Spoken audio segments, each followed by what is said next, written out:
Welcome back everyone, hope you all are doing splendidly.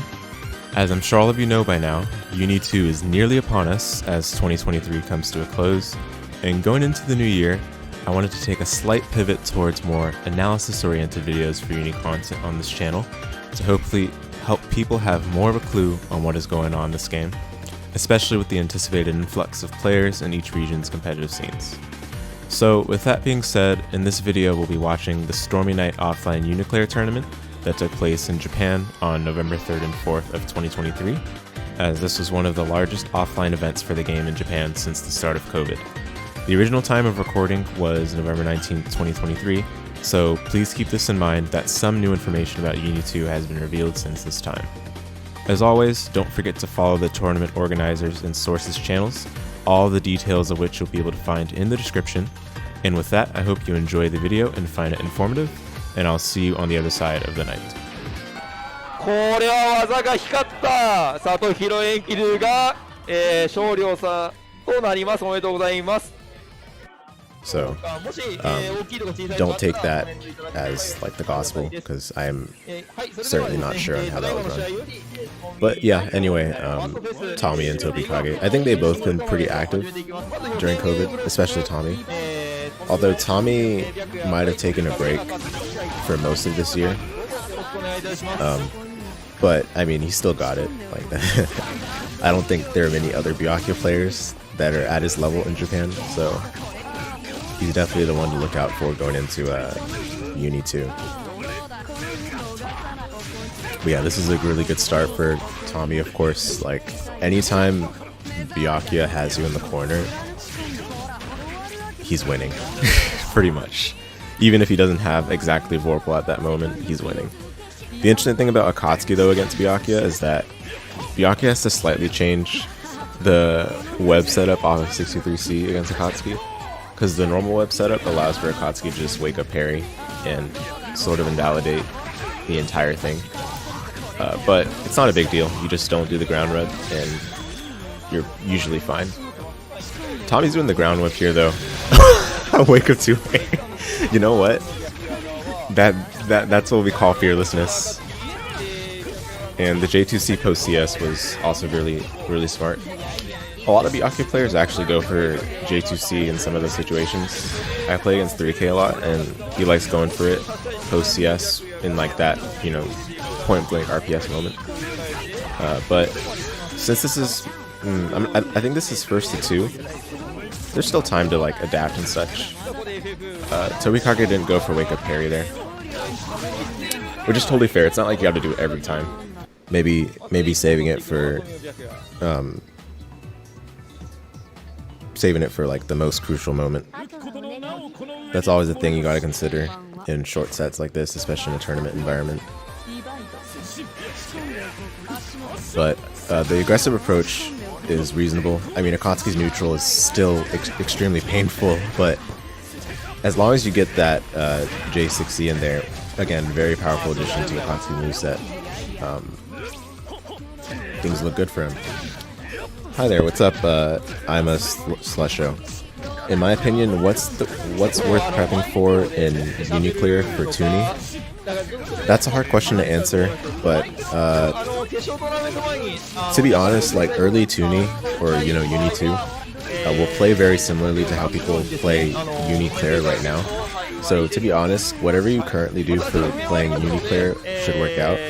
Now, if you're asking this question from like a new player's perspective, there are a lot of resources out there already for learning characters in UNICLR, and even resources from UNIST are still applicable. That being said, if you can, like in terms of just like the learning process itself, you find a character that you kind of gel with, you mess around with them in training mode, get used to the normals, you know, just get used to like pressing buttons with them in general, moving around with them, right? You can use a basic combo that's in like the challenge mode, whatever it's called in this game. And honestly, I would not worry too much about going for optimal combos. Maybe anything beyond intermediate is something you can save for later. So once you have like maybe a couple combos down for certain situations, maybe like one for mid screen, one for corner, like a side swap combo if possible, something like that, you know. That could be a good starting point. and then from there you just play some matches with hopefully people close to your skill level. Locals would be ideal, but obviously not available for everybody, right? So if you can find people to play with online in the Discord server, I think that at least will get you familiar with how the game flows overall. That usually suffices. Like, you know, at this point, like UNI2 is coming out in what, like 2 months, a little over 2 months. So it's not like you're gonna do like a complete, you know, speed run towards becoming like a top level player. But at the same time, like anything you can do right now to get used to the game in UNICLR is absolutely going to give you a head start in UNI2. So I hope that answers your question. Very honestly, you slacked in Claire. Most of your game is still ST. Completely fine.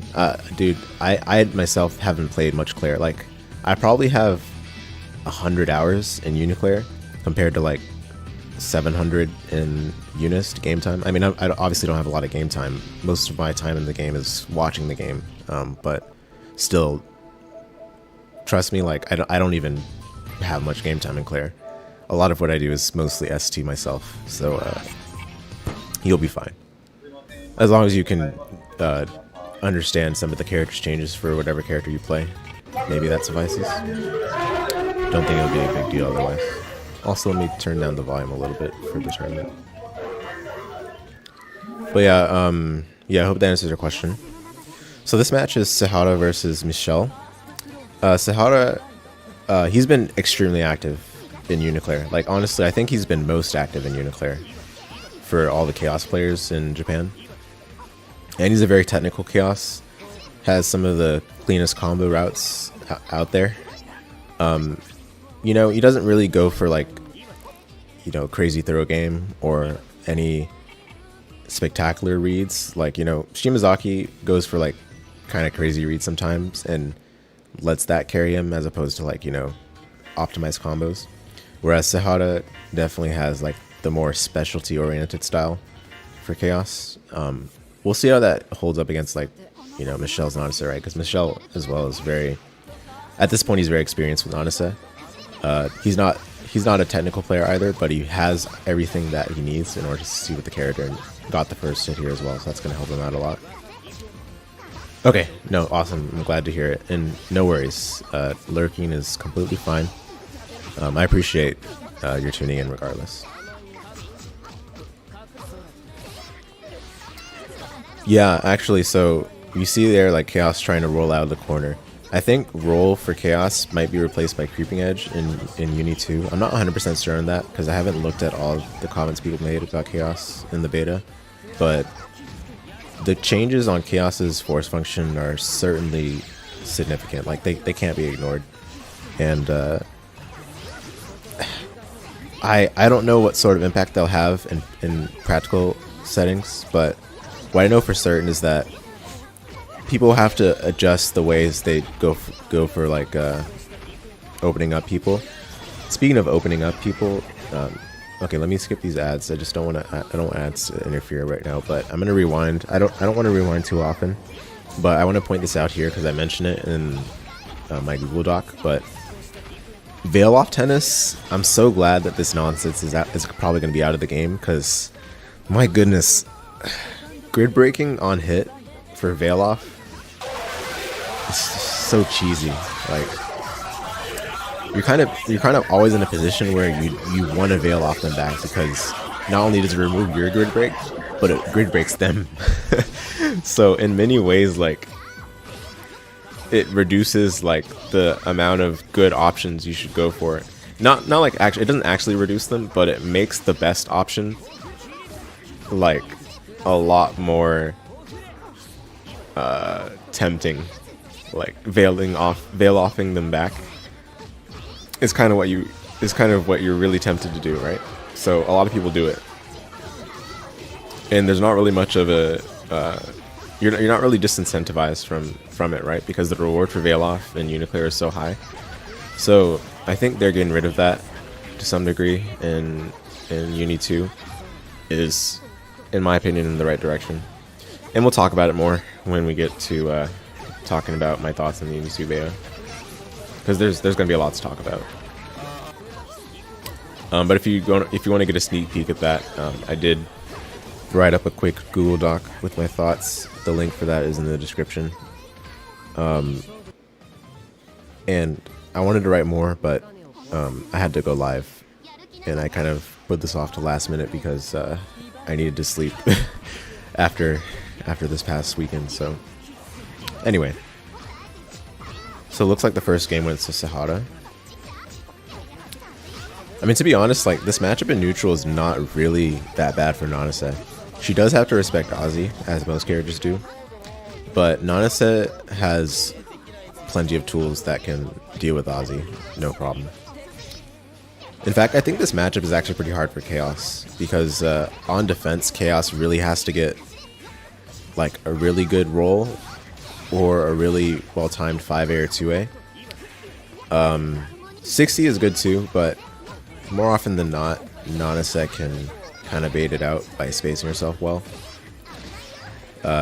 Or even, you know, going in front of the fireball such that she blocks the 60 before the 60 of Chaos reflects the fireball. So I think this is a really good matchup for Nanase, to be honest. But even with that, like, you still have to play the matchup. It's not like the matchup is free. It's not like Yuzu versus Akatsuki. So that's what we're seeing right now. Like, Michel still has to climb back from this deficit, which is not easy by any means. Actually, wait, is this possible? This is winnable? I think this is winnable. Oh my goodness! Clutch! Wow. Yeah. That's unfortunate too for Sehara, because that was just very scrambly, and Nanase getting a hit from out of nowhere from the skies. You know, what can you do about that?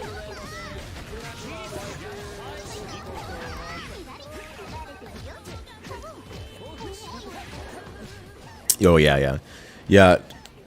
I don't know if that cross up is going to be gone from UNI2, because that cross up doesn't even need force function roll. But also, like, you know, I didn't play any Chaos during the beta.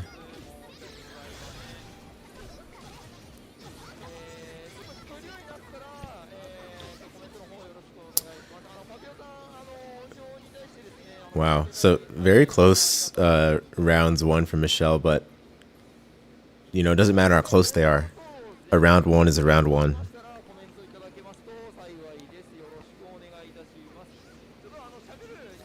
Yeah, you see, like, fireball setting for Nanase when Ozzy's out is kind of a greedy way to play the neutral in this matchup. But when you can get away with it, it's really rewarding, because Nanase's fireball launch does destroy Ozzy. In fact, in UNI2, even a 5A will destroy Ozzy. So it's going to be, I don't know. Like, Chaos is really good in UNICLR, but some of these changes are going to be felt especially by Chaos, whereas other characters might not feel them as much, such as, you know, Creeping Edge being a thing, 5As effectively becoming buffed against Chaos because they can destroy Ozzy. And then on top of all of that, Chaos's force function being changed. So we'll have to see how that looks once the game is out.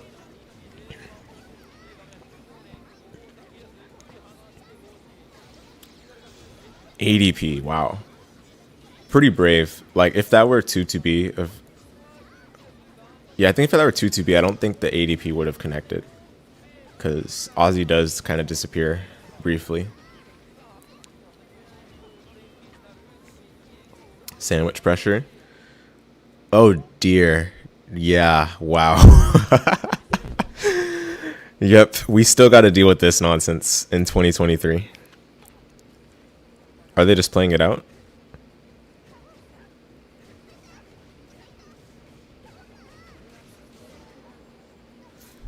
My audio on my side is really low, so I don't know what was said, but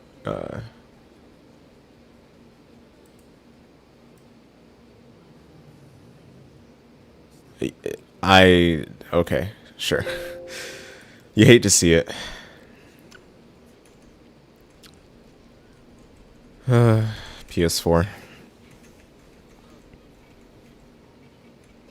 Okay, so this is Michel and Tobikage. We saw Tobikage earlier. This matchup is traditionally remarked as one of Nanase's worst matchups. It's not that it's that bad, really, but it's definitely a matchup where she's not favored. Let's put it that way.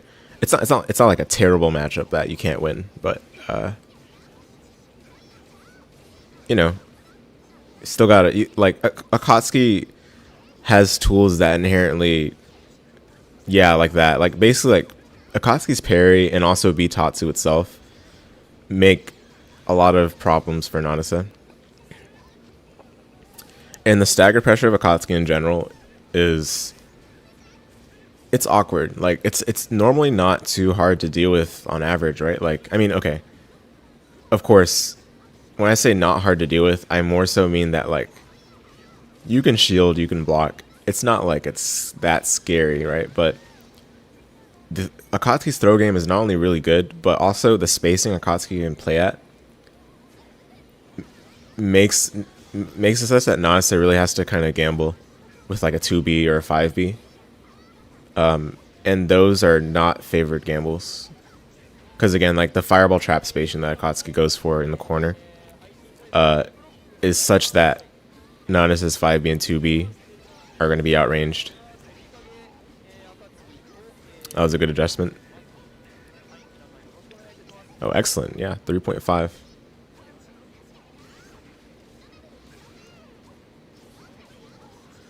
The 3C tornado combos for Nanase always look so sick. Oh dear. Is that dead? It has to be dead, right? Oh, he might have to spend meter. Yeah. It's still really good though. I think. I mean, I think he still would have had to spend meter. So going for the easy combo makes sense.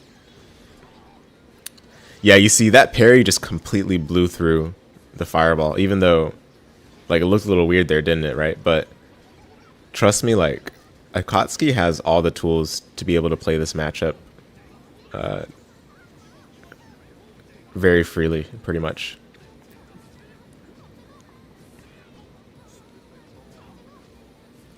I love this pressure though. It's not like a lot of that pressure that you just saw in that sequence was it was leaning towards like misdirection, like just creating a confusing visual clutter without there not actually being too much on the screen. Like Tobikage was not just pressing buttons in a block string.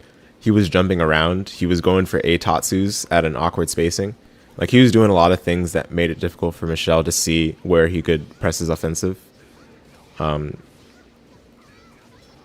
method of pressuring with Akatsuki is not something you see too often, but it's good to make use of it in a matchup like this. Oh, another thing that makes Akatsuki kind of blow up Nanase in this matchup sometimes is that whenever Nanase does tornado into dive, Akatsuki can parry and I think invalidate the RPS. It's something like that.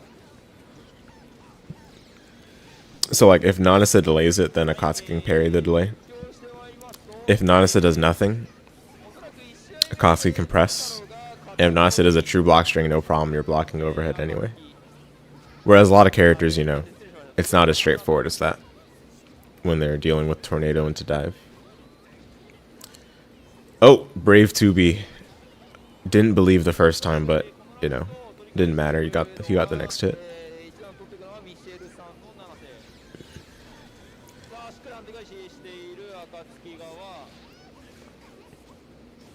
Yeah, fireball launch for Nanase. Extremely easy confirms.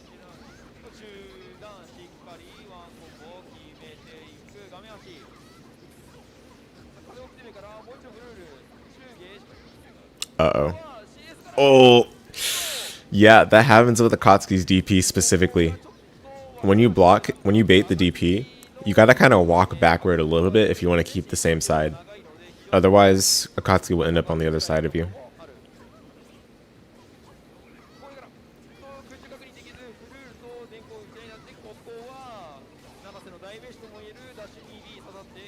Should be dead, right?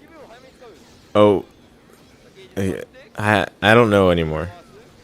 Okay, okay. That might have just barely killed, because if you do a super during CVO, there's a little bit of scaling.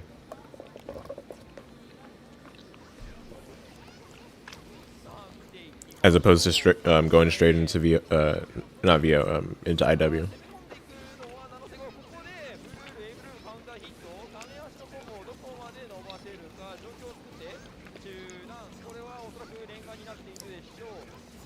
Let me turn it up a little bit. I don't think it's blazingly loud right now.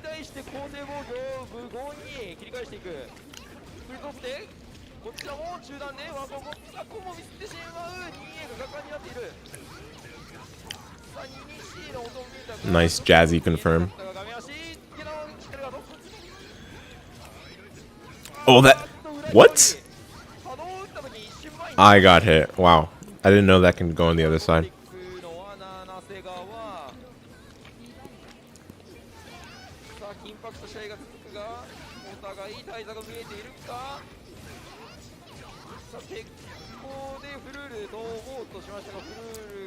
Yeah, the backwards TK was really good there, because, you know, normally Akatsuki has no problem just pairing a fireball done, you know... If the fireball is done in like a very normal manner, it's very easy for the Akatsuki player to see like, okay, I can parry that. But for specifically TK fireball, especially backwards TK fireball, done in the manner that Michel did there, it's very confusing. But I mean, you see, Akatsuki did wake up 236C and got his turn. Yeah.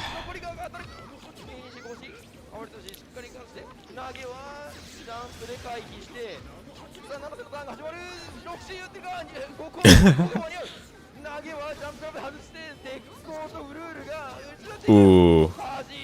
Yeah. Okay, so in that situation exactly, that Tatsu was going to be extremely risky, right? So Tobikage did not have any meter or Vorpal to make any sort of Tatsu safe. Or at least, you know, I shouldn't say safe, but like rather guarantee that Michel wouldn't be incentivized to press the button, right? The thing is, since Akatsuki didn't have Vorpal or 100 meter, Michel could go for the green shield on B Tatsu without any fear, or just fuzzy mash if it's an A Tatsu, which was what it was there. So I think Tobikage's next best option was like doing a Hail Mary DP on minus after that A Tatsu, but you know, that's like the next layer. That's like layer 4 or whatever, right? So I don't blame him for that kind of awkward situation. But good stuff to Michel. Alright, this next one is Tommy versus Sehara. Both the players that won in the A block matches we saw. Again, both very exceptional players on their character. Right? They're both specialists.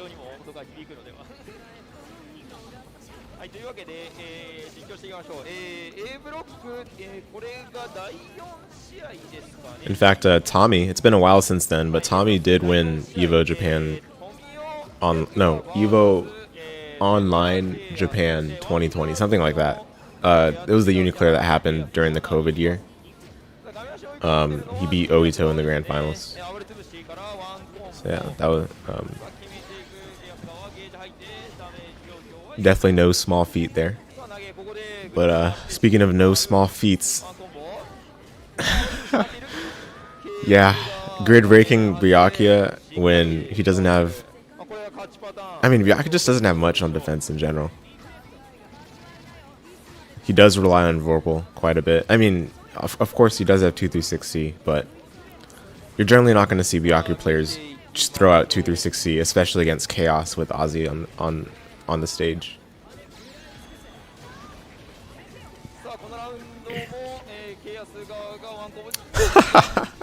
You know, I respect it. I respect it.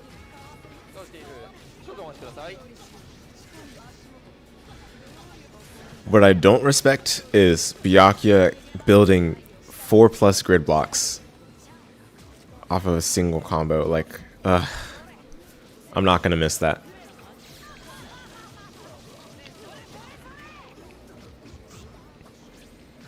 Yeah, I think Sehara was mashing CS there. That's why you saw the green shields.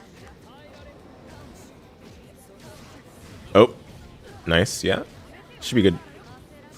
Oh, you missed the chance to throw the green shield.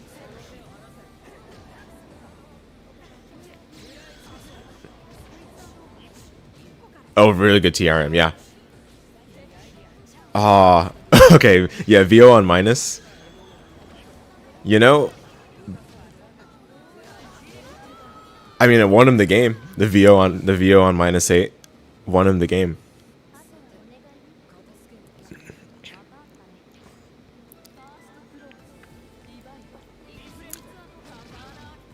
I mean, it's either it works or you die. So it makes sense. And the other players got to be conscious of that themselves.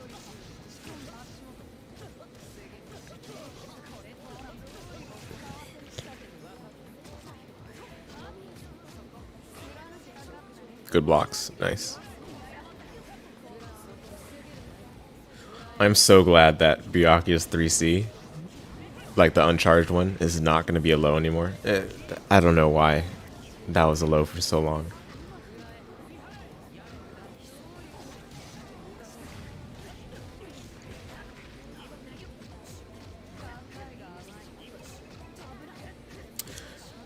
I think he spent CS because he realized he might not win the next cycle. I mean, he got the next hit anyway, so it didn't matter, but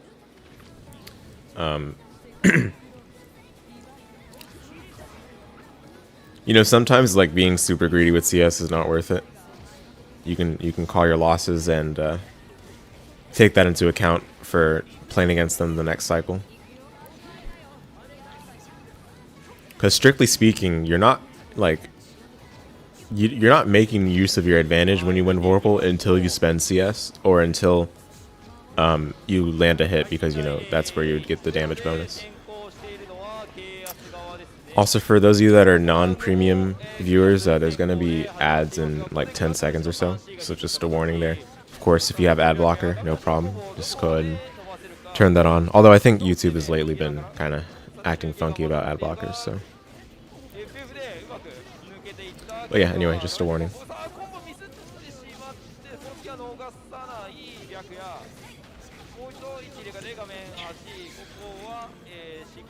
But yeah, what I was saying earlier, it's not an absolute still, because winning Vorpal alone is enough to put your opponent in some degree of fear in certain situations, especially because people will respect the threat of CS, right? Even if you haven't used it at that very moment. Yeah, and Sehara just, you know, just use CS right there, right? That one makes sense because he's not going to win the next cycle. It was very evident there. And in fact, CSing there was enough to actually secure that round and take the set too. So yeah, another good one. Tommy couldn't get going even after landing some hits in the corner. Sehara had really good defense though. He was conscious of when it was fine to just give the cycle up to Byakuya, which you have to be very content with, right? Because that character, pardon me, that character is going to be winning the cycle quite often in UNICLR. In UNI2, it's yet to be seen whether that will still be true, but it was definitely the case in UNICLR and even in UNIST. Fortunately, they've changed some of the rules for how he gains grid in his combos, namely with webs. Very good changes in my opinion. Making a character's gimmick work favorably around one of the keynote mechanics in the game is contentious at best.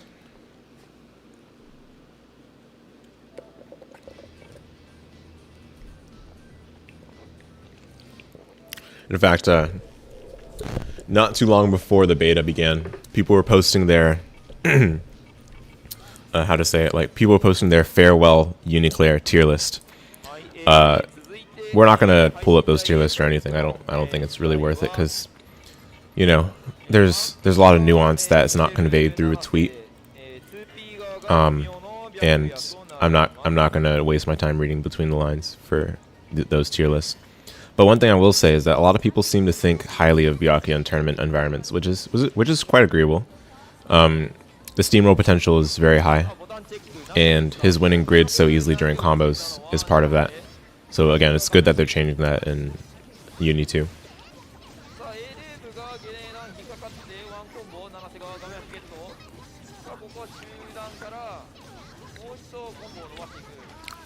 So Nanase versus Byakuya. This matchup is pretty difficult for Byakuya when Nanase is on offense. On the other hand, when Byakuya is on offense, it's not the worst for Nanase. Like, Nanase can hold her own on defense against Byakuya. So I think overall it's pretty Nanase favored. And also, many times Byakuya can't do much about TK Fireball resets. Byakuya has to call it out with 2-360 a little bit preemptively. It's hard to do it on reaction. It's possible, but pretty hard. And if that doesn't work out, then he simply has to hold it when he doesn't have 100 meter. Interestingly, though, Byakuya's 2B is very highly favored because it's one of the few low-hitting 2Bs in the game that has anti-air potential. Specifically, like, at low jump heights. Like, it's not going to, like, anti-air you from, you know, up near the timer necessarily, of course. But it can anti-air, for example, early into the opponent's assault. So I think that's a very under-discussed advantage that Byakuya has with how his 2B, how his 2B's hitbox is structured. But while I was talking, Michel had a very quick game 1. Yeah, again, Tommy just hasn't gotten going really much in any of these matches. Ooh, feels bad, yeah. Whenever you get hit by dash C, specifically on your crouch shield, it feels bad because dash C is not really that fast of an overhead. In fact, it's quite like reactable, right? But if you're specifically crouch shielding, you have to wait so long to to wait a minute. Wait. That's not supposed to work. But yeah, like, it's like a painful wait you have to do when your crouch shield gets blown up by a slow dashing overhead, such as Nanase's dash C.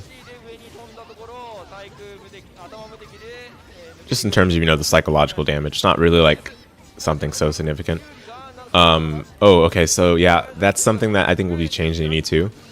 There, you saw Nanase's J2C, the charged version, got shielded by Tommy in the corner. The corner fact doesn't matter, but it got shielded, but Nanase was still plus. I think that's going to be different in UNI2. They probably changed the box on J2C, or just increased manually the landing recovery on it to make it such that it's no longer plus and shield. But yeah, that was quite a steamroll. Michel's been playing really well so far. The tournament organizer himself. Playing well in his own tournament. No, but yeah, no. Those are some good games, so good stuff. I think there's a bit of a intermission here before the next match. Is this it? This actually might be it. Never mind. So yeah, I think next is Sehara versus Tobikage.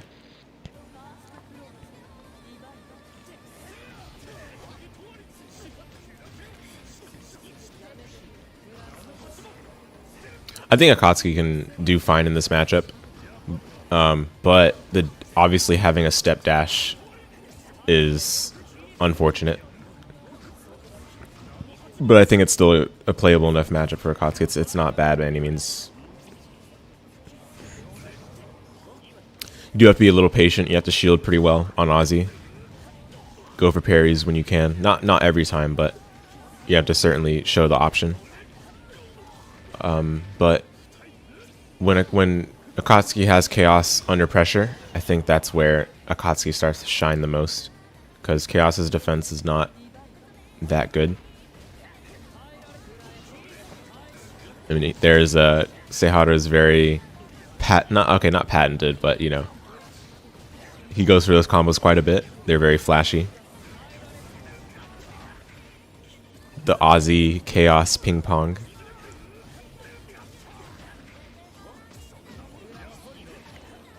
Yeah, everyone gets hit by that. Yeah, very clean round. Very clean round.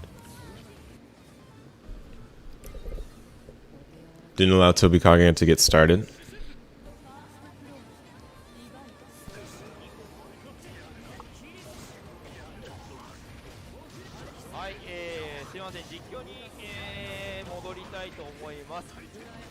Interesting ender. I'm not sure if it was on accident, but maybe he just wanted to create more space to go back to neutral.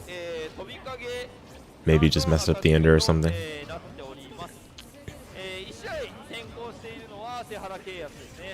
Ooh, that's rough. That's like the worst moment to be grid broken, but okay. Combo drop. Here's the chance. Yeah, it feels like in Uni especially, dropping your combo is quite brutal. I'm not sure if other games have that same level of, like, man, this feels bad to drop my combo, as Uni sometimes does. It's hard to explain. I'll try to think of a way to explain it in a less hand-wavy way. But, you know, thought I'd mention that because it's definitely something that I see as well when I'm watching high-level play.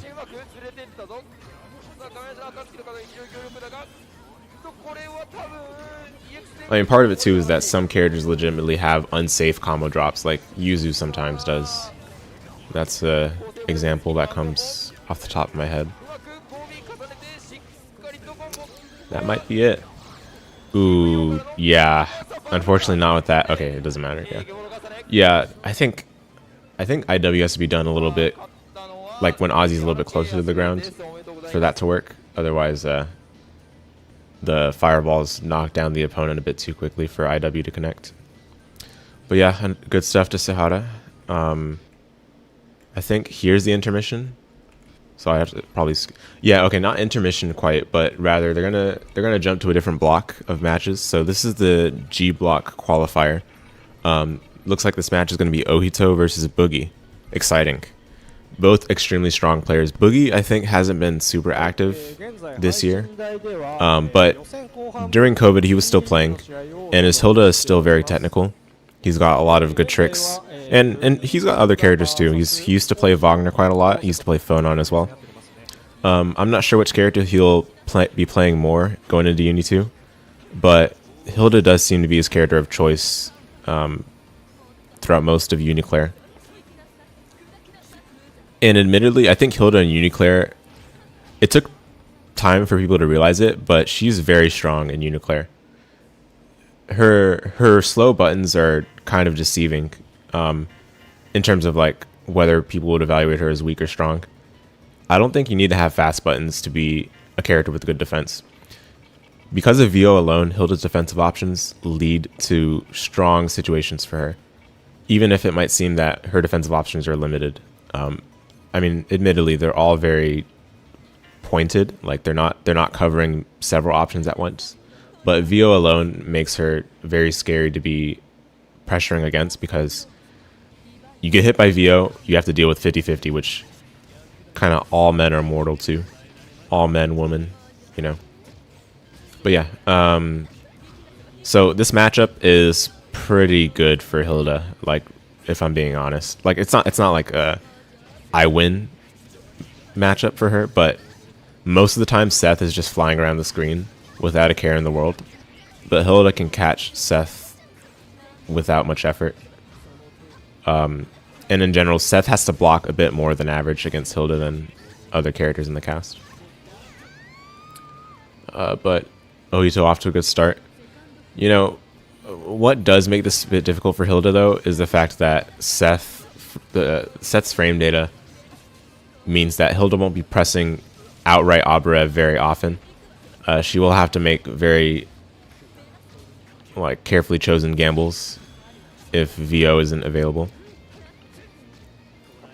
Or you can just be patient, because if you get one good throw tech in, your turn is back.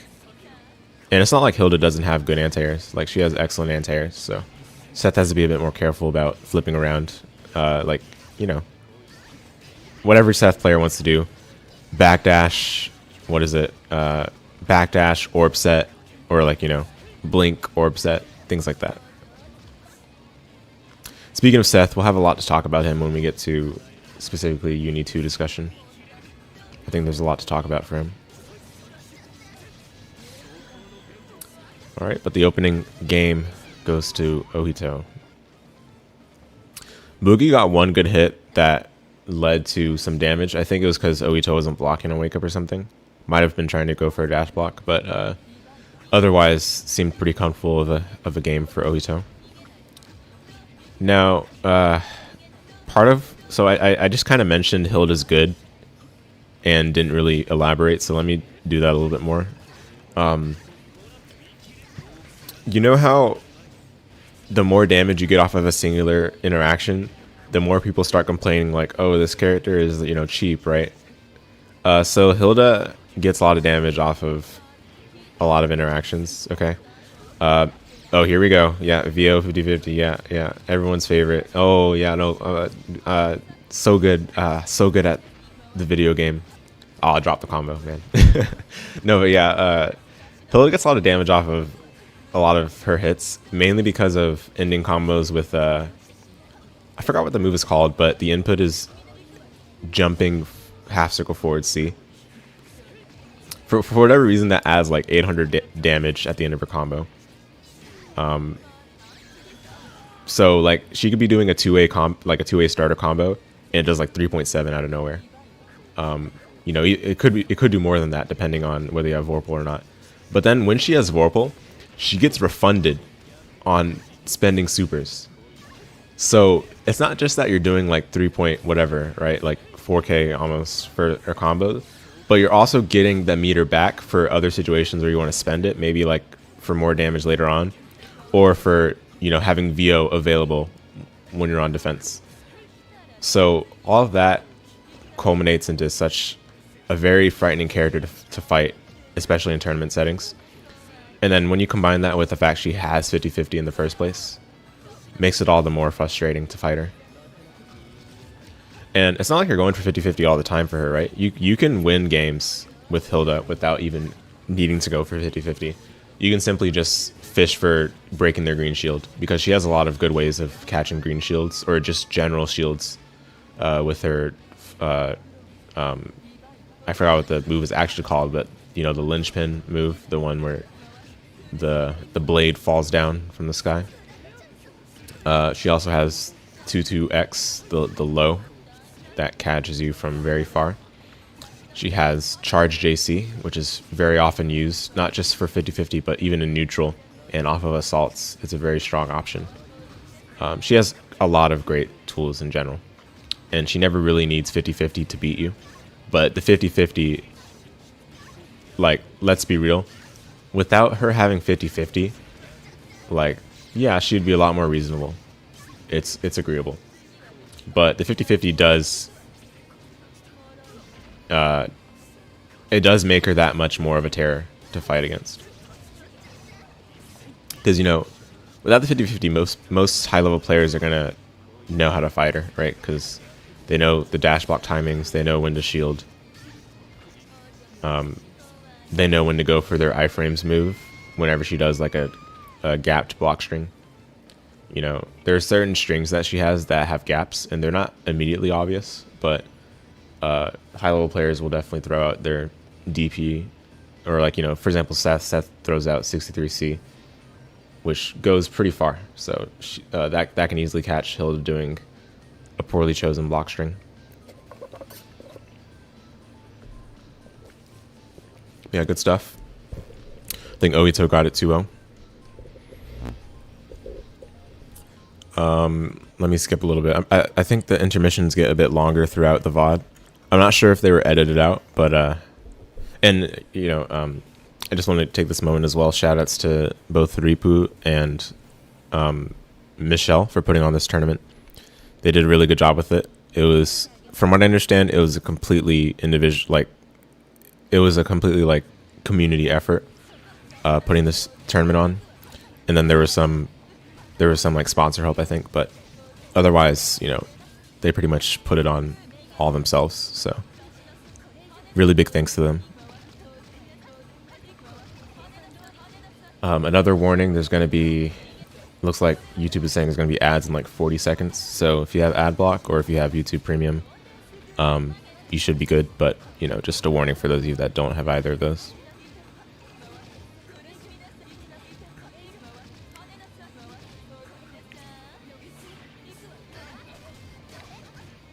So here's John Nakano versus Boogie. I don't know too much about John Nakano. I'm not sure if they've previously gone by like another tag. So if so, there's a chance I might know them, but at the moment it doesn't ring a bell. But yeah, this matchup, I can't really say like it favors like one character over the other. This matchup really comes down to how much knowledge do you have of like the other character with your character's tools specifically. So what I mean by that is, like, for example, Eltnum has 2360, right, the laser, and if you're aware of that and you know when to use it against Hilda, then I feel like that's a really strong asset to have in this matchup, right? But that doesn't mean that Eltnum wins this matchup. That's really all I'm saying. Although, from my understanding, like whenever Eltnum has purple bullets against Hilda in the corner, my understanding is that Hilda does have to kind of hold the pressure a lot of the time, unless she has VO.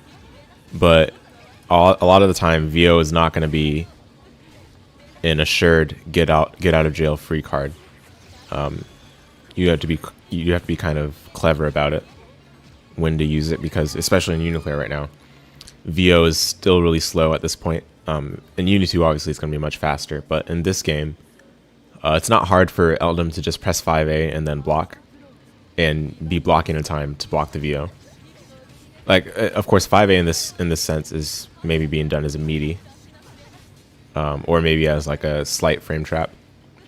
Like if you do 5A, wait a little bit, 5A, you might have time to still block a VO. Regardless, though, the point I'm trying to make is that I don't think it really favors either of these two characters outright. It really depends on which player is able to make good use of the tools that they specifically have in their character's tool set that win in a certain situation. So obviously, like, Eltnum's gunshots are really good against Hilda in neutral, but then Hilda's all-around moveset, like laser, yeah, what you just saw there, the skew, right, 236A, or sometimes B.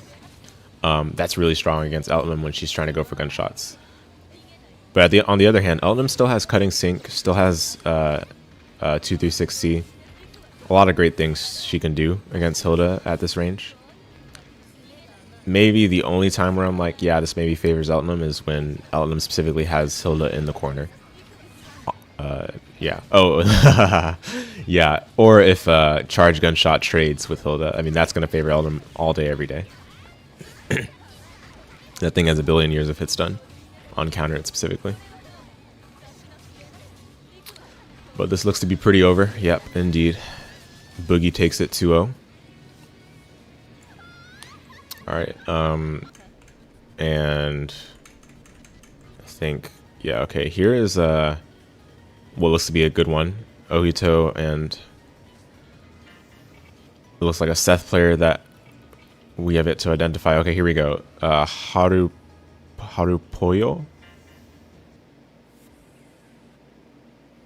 I might need to look at the player list to confirm this, because this does not ring a bell for sure. Let me do that quickly.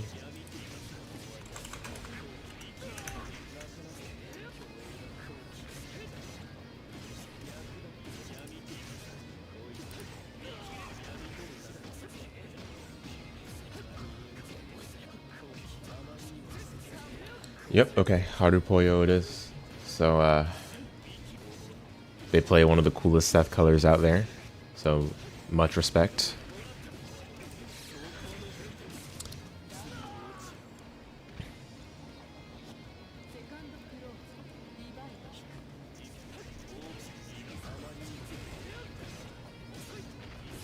But yeah, when you're playing against Ohittou, you definitely, it's definitely a moment where it's like, you're gonna learn today.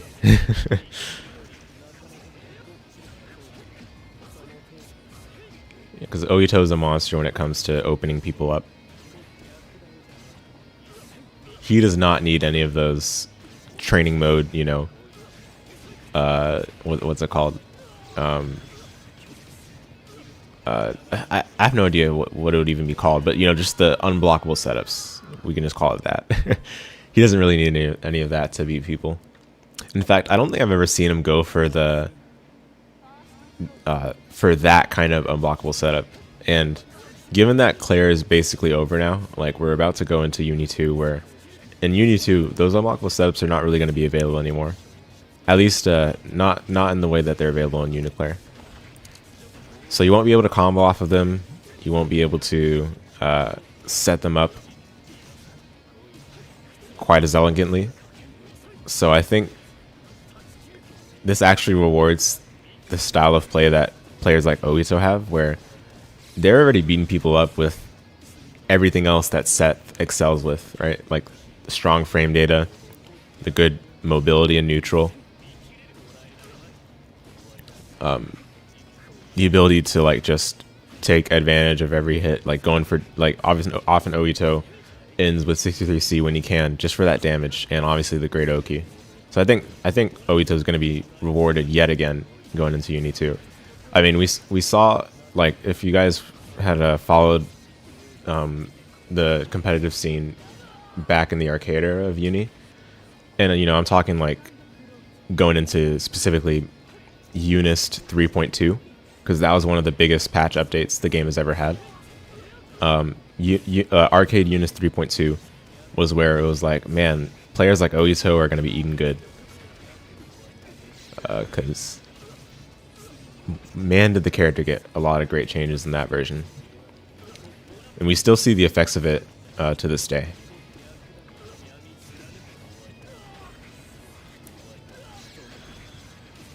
But yeah, this is pretty routine for Ohittou, yeah. Again, it's just, you know, he's such an experienced player, and you're gonna have to be playing his game to a degree in order to have a shot at throwing him off. But nonetheless, good stuff. Let's see. So Harupoyo and Boogie are next. This is a G block still. We're about an hour into the VOD, so let me see how are we doing on this pace. I'm also an hour into my VOD, so okay. We should be able to finish the singles tournament at minimum in this stream, and I think we can get through maybe the latter portion of the 3v3. I mean, there's still a lot of good matches early on in 3v3 too, so I want to cover as much as possible. And I don't mind this being like a 6-hour stream or whatever it needs to be, because I have a lot to talk about that I still want to get to. But I just wanted to see how we're doing on time.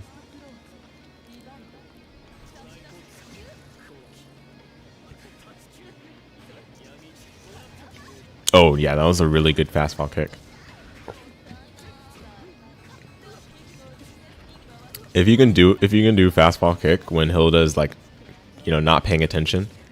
Oh no, but yeah, you definitely don't want to jump on the Oki. Yeah, it's rough. But yeah, if you can find a moment as Seth to do fastball kick against Hilda, I think he's dead. Oh my dear me. He didn't even spend the CS. Seth was so dead. But yeah, if you can find a moment to get the fastball kick in when Hilda is not in a position to press like 3C or 3V or anything that has strong aerial coverage, I think that's where Seth can sneak in the beginning of his offense. So it's definitely a well-intended option that he chose, Harupoyo. Good block that time. Oh yeah, dash C, there you go. And he got the route down there too. Excellent. Yeah, this is looking really good. You got Hilda in the corner. Oh, yeah, the way he did the ender there, you have to be a little bit closer to the corner to be able to do the TK orb set over their body that's prone. It's hard to describe, but I'm sure if you guys have seen, like, you know, a lot of Ohittou footage, you'll know what I'm talking about. But anyway, oh Oh, those were, yeah, really good green shield baits. I think that alone, like those 2 green shield baits alone won Boogie the cycle. Because it didn't really look like he had a good chance at it until those 2 green shields. So great stuff. And now, I mean, he spent CS reasonable enough, especially if you're confident that you'll win the next cycle, which he did. But also, Hilda does sometimes want to hold on to that CS if she's a little bit, if you know, she feels confident.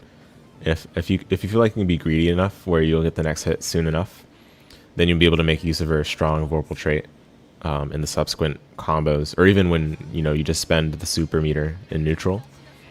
You'll get rewarded with some of the meter back if you keep your Vorpal for long enough. So it's always something to consider if you're a Hilda player.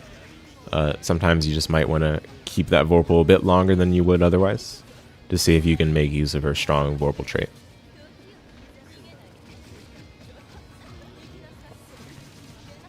Yep, this round has been pretty routine as well so far. It's like, this is like textbook Hilda round, yeah. And he doesn't even need to spend CS here. He's going to keep it. He's probably spending meter. Oh.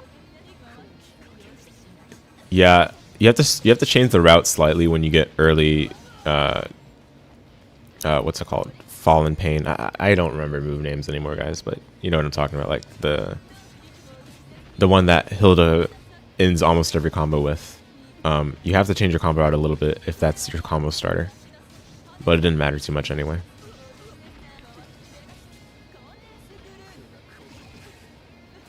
Oh, risky VO, yeah.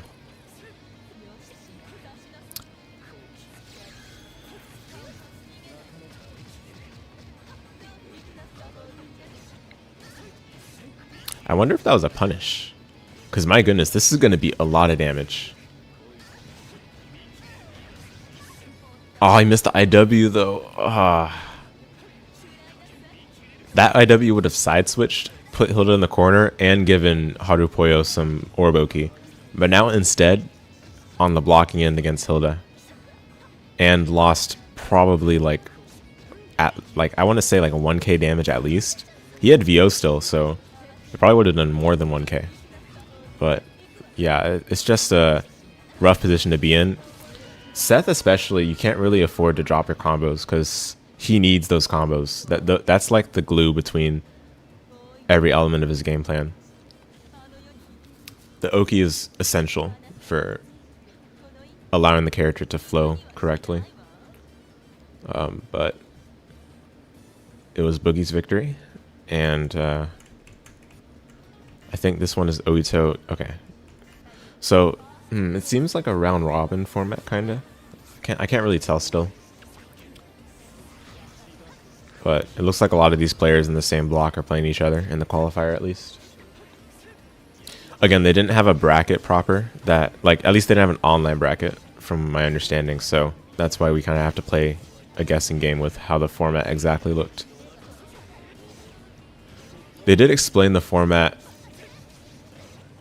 a little bit, I think, on the website, so I'm sure if you guys of course you might need to use, if you don't know Japanese, you might need to use Google Translate or some translator service, but I think they did explain the format a little bit on the website, so you can find that in the description as well.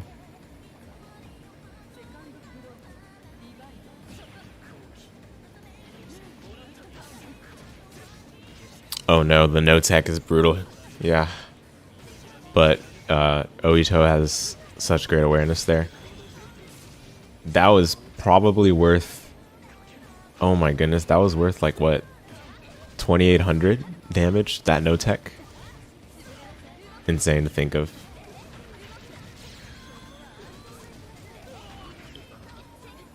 Oh, the T-posing jabs.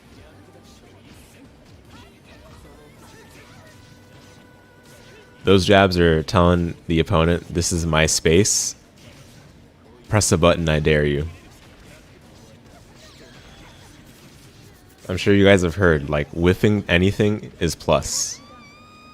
Especially throw. If you whiff throw, the game registers it as plus 13. I don't know. Not literally, of course. This is a joke, but...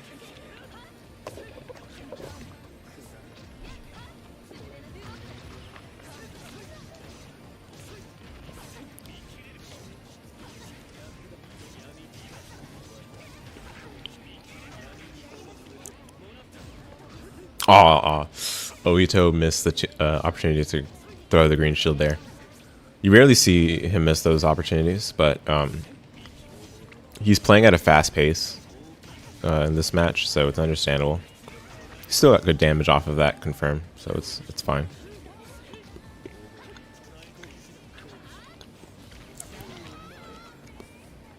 Excellently timed throw just before the orb touched John Nakano's block.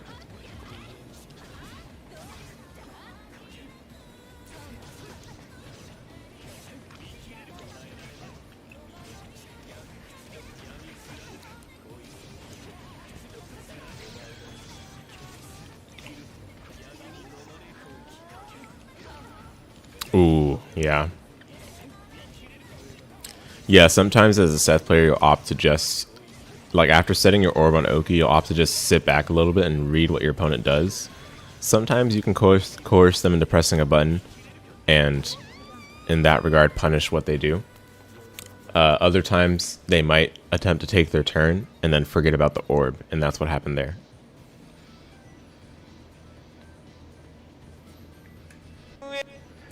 B ブロックはマサックスさん、C ブロックはうなぎ太さんになります。A ブロック、佐藤弘さん、アルパカマンさんでまず第一戦の方。So it seems like Wildcard, maybe like last chance or something.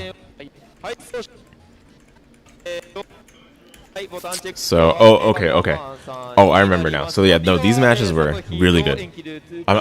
Maybe I'm mixing it up with 3v3, but I remember the wildcard matches being really good for Stormy Night, so I'm excited for this. Satohiro versus alpacaman. Satohiro has been playing Enkidu for quite a while now. I believe they picked up Enkidu ever since he came out in Claire. They used to be a Seth player back in UNICLR, but ever since Enkidu came out, they haven't looked back. And they're definitely one of the strongest Enkidu players in Japan, I would say. Strong, confirms, good understanding of uni essentials. Sometimes they have very calculated defensive, what's the word? Defensive gambits that work out really favorably. And it allows Satohiro to just really clutch out those situations. On the other hand, alpacaman, I think they've been playing Merkava like forever, kinda. Like I cannot recall a time where they did not play Merkava, and especially throughout COVID, I think they become one of the best Merkavas in Japan as well. So this is truly gonna be a good one. I'm gonna skip the ads this time that YouTube is saying are coming up because I want you guys to be able to see this. さあ連れていったメルカバ側だったが CS の絡み制したのはエンキドゥ側中央に戻して立ち回りじゃあ西がガードして片目が始まるがここで暴れの 2B が差し込まれるこれは So yeah, for whatever reason Merkava is getting more buffs in UNI2. Yeah, because that character needed more buffs. You know what I'm saying? Oh my goodness! What a brave dive kick. But I guess the dive kick has like I don't know how to describe it. Like, it can't be durability, right? Surely not. But it was just perfect for that situation. And I think that alone basically won the match. So as I said, like just the right defensive gambits and makes the most of them. Ooh, yeah. 3C, especially the charge version, can be very risky. I mean, it's a good option, but you gotta really thread the needle. EX parry was definitely the right move there. I think had it been DP, Merkava wasn't able to block it. Ooh, missed the dash throw on the green shield.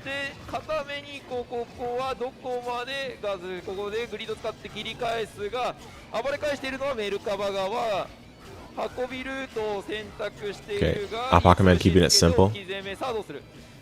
Oh, yeah. Yeah, so those worms were very far. Satohiro recognizing he didn't really need to respect the Oki the whole way. Again, really well chosen 2 through 6C, but unfortunately, Enkidu's not close enough to really make full use of it. Ah. Wow. Oh, that's not dead, right? Okay, one more. Oh no. Ugh. Yeah, it was going really well for alpacaman until the earlier Abra mentioned by Satohiro, and then after that, like, it just came down to those very small but significant interactions at the end of that round there. Again, what a dive kick! Wow, man, maybe I've just overlooked that dive kick, but it's paying dividends so far in this match. Normally we'd be normally it would be Merkava's dive kick that we would be saying is paying the dividends, because that dive kick is so fast, it's insane. Ah, Vio, yeah.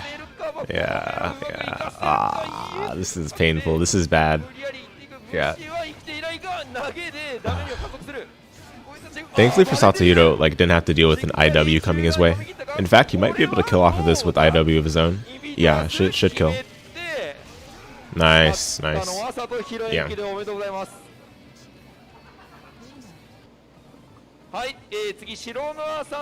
Oh, that's it. First to one.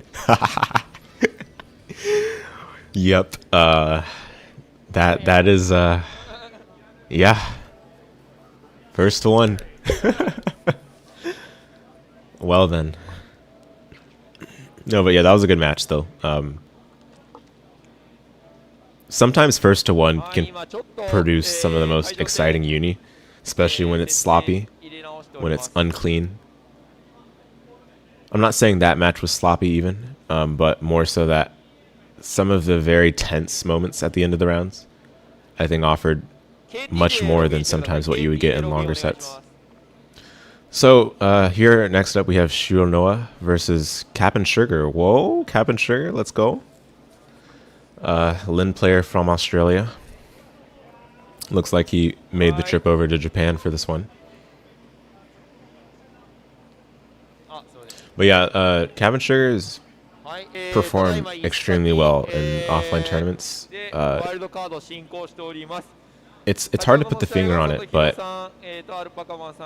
he has an aura of fear, I think, that really allows him to excel in tournament environments, and it's unlike any other Linne player you'll see, and any other uni player for that matter.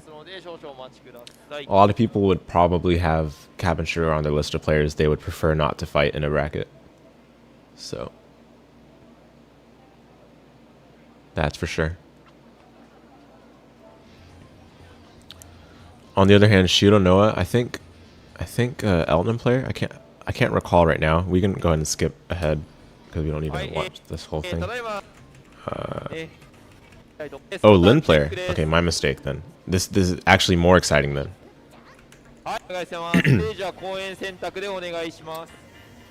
A great way to set the stage. We have a wildcard match in the A block. Not only is it a Linne mirror, but I'm sure these two players have never played prior. So that's like the maximum slop incoming. The maximum chaos. But yeah, CapnSugar gets the first hit. Linne doesn't have insane damage, but I think people kind of get surprised sometimes when they see her get like maybe, let's say, a B-Hien starter, or even like a grid break assault starter, and she ends up doing like close to 3.6, at least when you spend meter. It's okay, like the best way to put it is she has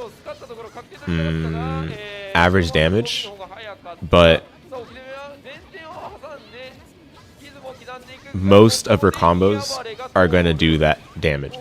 So some characters like have like, yeah, average damage, but then, you know, you need certain conditions to get to that average damage maybe, right? Linne doesn't really need that many conditions to get like 3k. She's going to be getting 3k or close to it off of most of her combos. And see, that one was 3.8. I mean, of course, he spent meter. He got a Kuga starter, I think it was. So it all makes sense, but still. It can surprise people when Linne does this much damage off of very simple hits.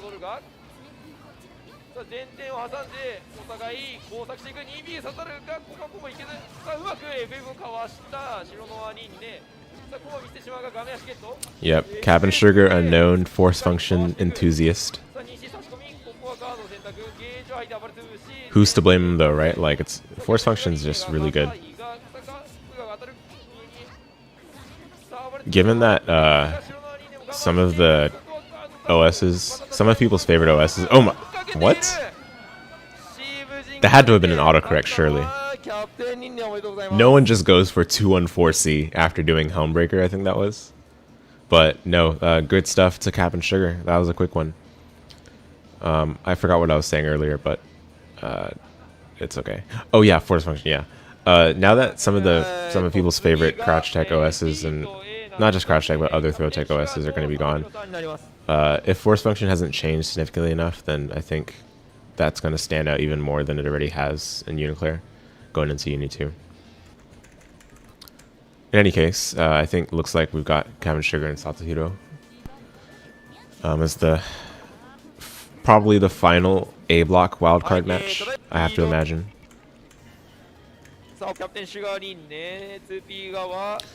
Again, I doubt these players have ever played before. Satohiro doesn't play against Linne players very often. At least I would have to guess based on what I've seen of their streams. So, but I think he's not a player with that much. Like, he's a very fearless player himself, so could go either way. Yeah, there's a 4C. The button of legends. Yeah, JA has like that's what I would call a deceptive hitbox. It can actually hit behind Enkidu. It's not a cross whip, but it's still important that it hits behind, because in those scrambles like you just saw, it can come out on top. It's great to have an A button with that kind of privileged hitbox. And there it is, force function dive kick. Yeah, Satohiro, again, I think his defensive gambits are just really, really good. And it takes him very far in a lot of these matches, because a lot of these situations are not ones that you commonly encounter against Enkidu.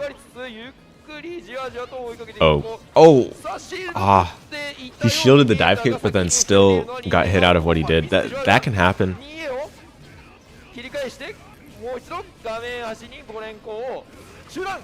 Ooh. Okay, combo drop though. He CS. Okay, unfortunate CS, but even more unfortunate interaction with the DP. I guess that was all part of the plan.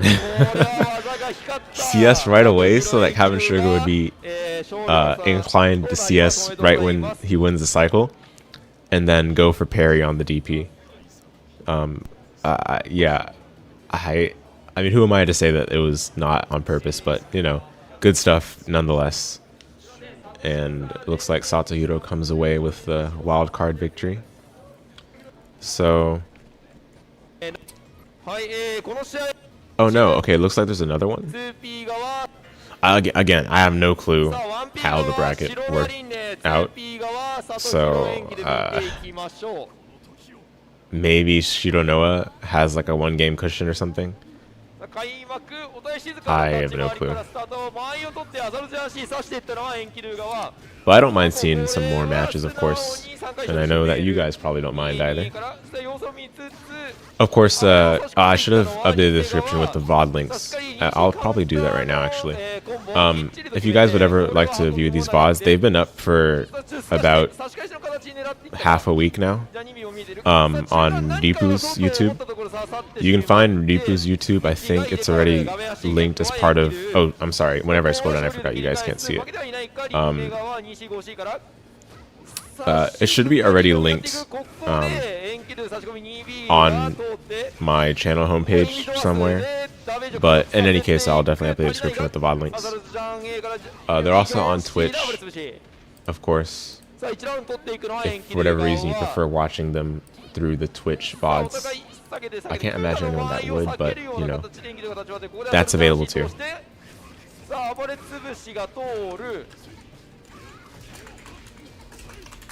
ワンコもここは3回所途中で止めてガードしている。最初のシール取れているように見たら5A が訂正ず 2-2 で有利を取ってガード前提入れ替わったところ。Alright, the description now has the VOD link for what we're watching right now, which is the day one, just the singles tournament. 1v1. Oh, that was a great roll. Roll sometimes surprises me in the situations that it works. Because I think for a while now, Linne's had a much weaker version of the roll she had in the past, which was, let's say back in UNIL, I think it was. Her roll was, frighteningly good. Very nice VO route. Look at all this grid gain. Oh my. Wow. Goodness me. Yeah. Yeah, again, Satohiro just... Those situations exactly are where Satohiro really excels. Great stuff. Alright, so yeah, that seems to be the end of the wild card. So looks like they're going to the top 16, and we're going to open up with a Vatista mirror if the names are indicative of the players that are actually going to play. Daniru, one of the top Vatista players for a long time, and they've also been kind of the most consistently active with Vatista, along with Yagi, Needle, and I think Roy. Roy might still be active too. And then Ral as well has been really active. They've been playing for quite a while, from my understanding.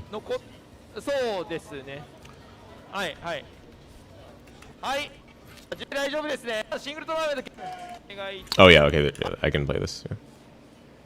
はい、全体大丈夫ですね。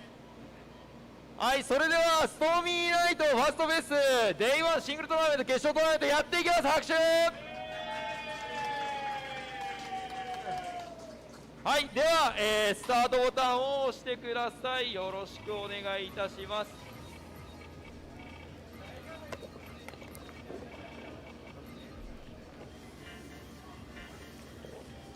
はい、というわけで始まりました。 So yeah, as foretold, Vatista mirror, maximum clownery.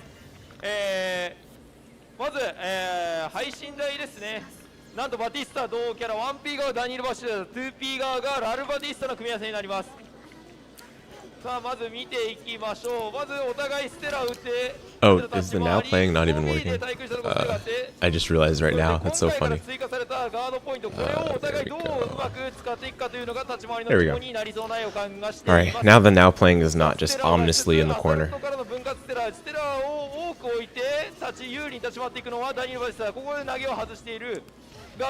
Makes it look like an album cover. But anyway, I mean, there's not really much to say. Like, it's just Vatista mirror. Yeah, I mean.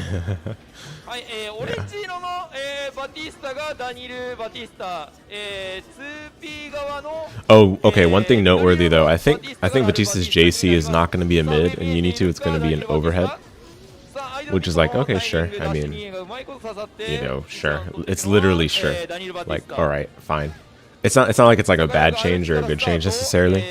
Because, I mean, almost everyone I've seen against Vatista would block that move overhead anyway. So, yeah, I don't know if it really changes much. I guess now it can like grid break crouching opponents, but that's about it.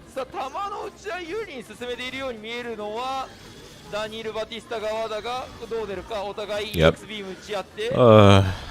I love Vatista. I love Vatista mirrors. Like they're playing a bullet hell game. A very tame bullet hell, but a bullet hell nonetheless. Maybe like a bullet earth instead of a bullet hell.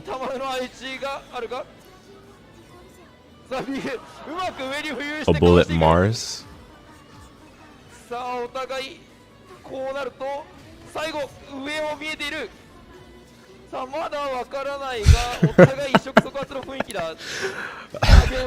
sorry because I have no idea what to say for this matchup. Has there really been like a proper offensive sequence this whole round? Like, okay. Yeah, okay. 通したのはダニエル・バティスタ。まず1本取っていくのは、ダニエル・バティスタになります。What is a player like? What's going through a player's mind after a game like that? Like, you know, with the rematch screen, they're like, yeah, lasers and projectiles were thrown, but at the end of the day, I lost to a flash kick. Like, what else is there to think about? I don't know. Like, okay, ordinarily, right, against Vatista, you're like, yeah, I could have just dash blocked better, or I could have chosen better opportunities to press my offensive. But in specifically a Vatista mirror, I mean, it's...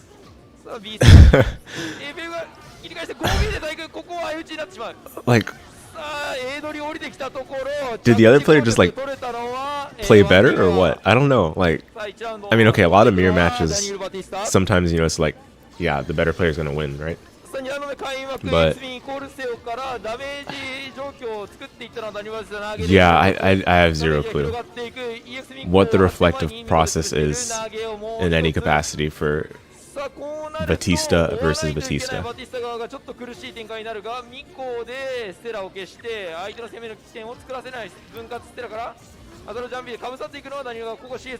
Okay, good throw tech, yes, nice. Wow, okay, I was gonna say you rarely see an anti-air on an assault like that, but you know, it's Batista's flash kick. All you're doing is pressing up and then a button. Like, cause every Batista is holding down back, right? So it's not really that hard, I guess. Well, okay, anyway, good stuff. Yeah, Daniru. Yeah, I mean, when he got the hits, he made them hurt. I guess that what it came down to, but otherwise, I mean, I don't know how to reflect about this. おめでとうございます。ではですね、他の決勝トーナメントの試合、を結果待ちますので少々お待ちください。I know, some award-winning analysis there, but I have zero clue what to even think about that. やっていきたいと思います。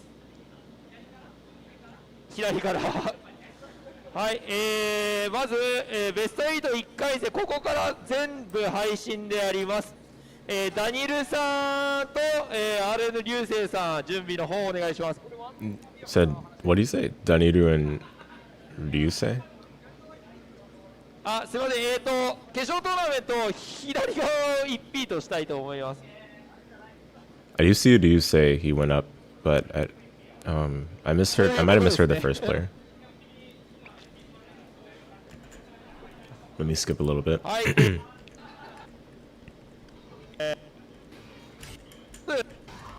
Okay, no, it is Daniru. Interesting.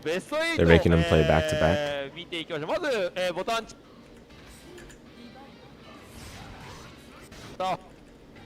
Don't worry, don't be alarmed, guys. Daniru is not playing Gordo in this matchup. Okay. Surely he is going to be playing Vatista. And this is just a psych out. Yeah, okay, yeah.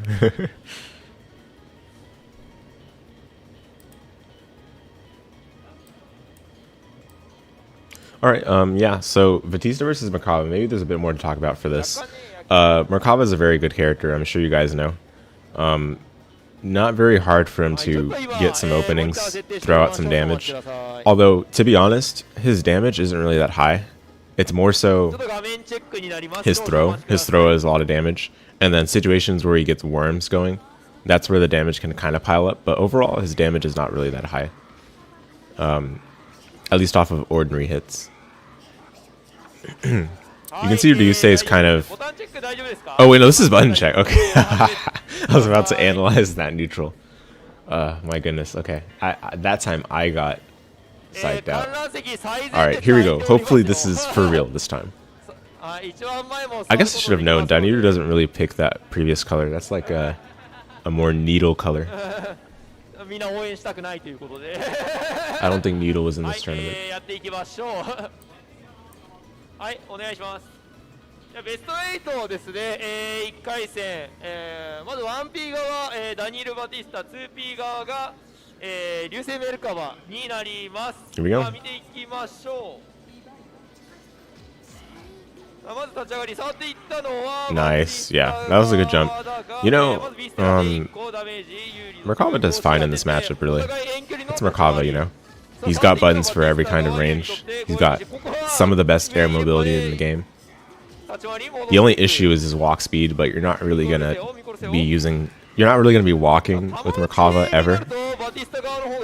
I guess the other liability is his backdash in the corner, because his backdash is a little long.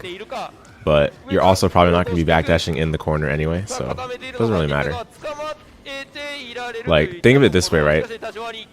Oria's backdash is extremely strong, but in the corner, you're not going to be really using it because it's such a long duration backdash. But mid-screen, it's so good, because it just covers so much distance in a short period of time. In the meantime, Daniru gets the opening round. I think Ryūsei was getting a little impatient after some of the initial hits he scored. Like, right there, he gets the hit, right? In UNI2, I dreaded be the day, but he's gonna get a confirm off of that with the 100 meter. Off of the noodle hit grab. Goodness gracious. I don't think most people are gonna be looking forward to that. Because right now, the best he gets if he spends 100 meter is maybe some Oki. It's not even really Oki because, oh, unfortunate VO. But Daniru played really well in that sequence. That was like extremely clinical. Some good optimizations there. Got a very safe setup what put him out of the range where Merkava likes pressing his best Abre. And then made the VO get baited. And everything just went right in that second round. This time though, Ryūsei gets a good hit, although, ooh, this is, yeah. Uh-oh. Okay, Ryūsei kept it very simple though. Still got 3.2 with the extremely simple combo. What did the dive kick catch? Oh my goodness, this round. Yeah. Yeah, that was a round, all right.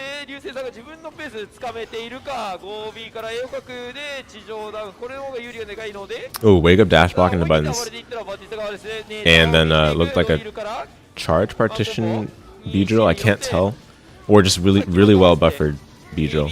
Nonetheless, it was well intended.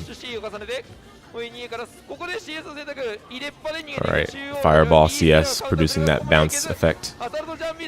And now, seeing Daniru get started with a sequence of his own, we get the Vatista VO goodness. I think she'll still be able to do that in UNI2. Because after all, you're just whiffing VO and detonating the gem. As long as they haven't changed the way gems detonate, that should still work.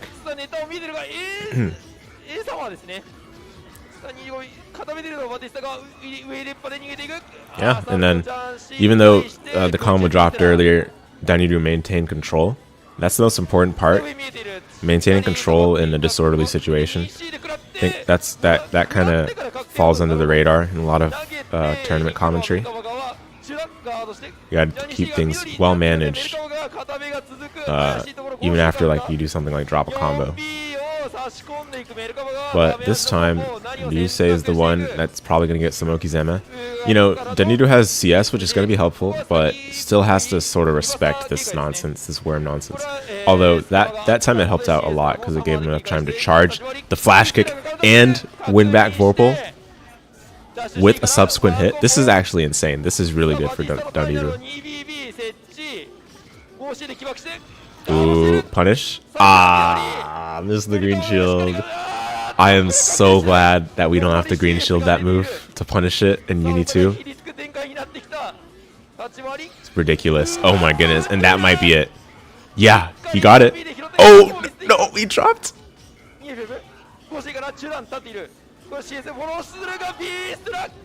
Oh my goodness, the spaghetti. This is, wow.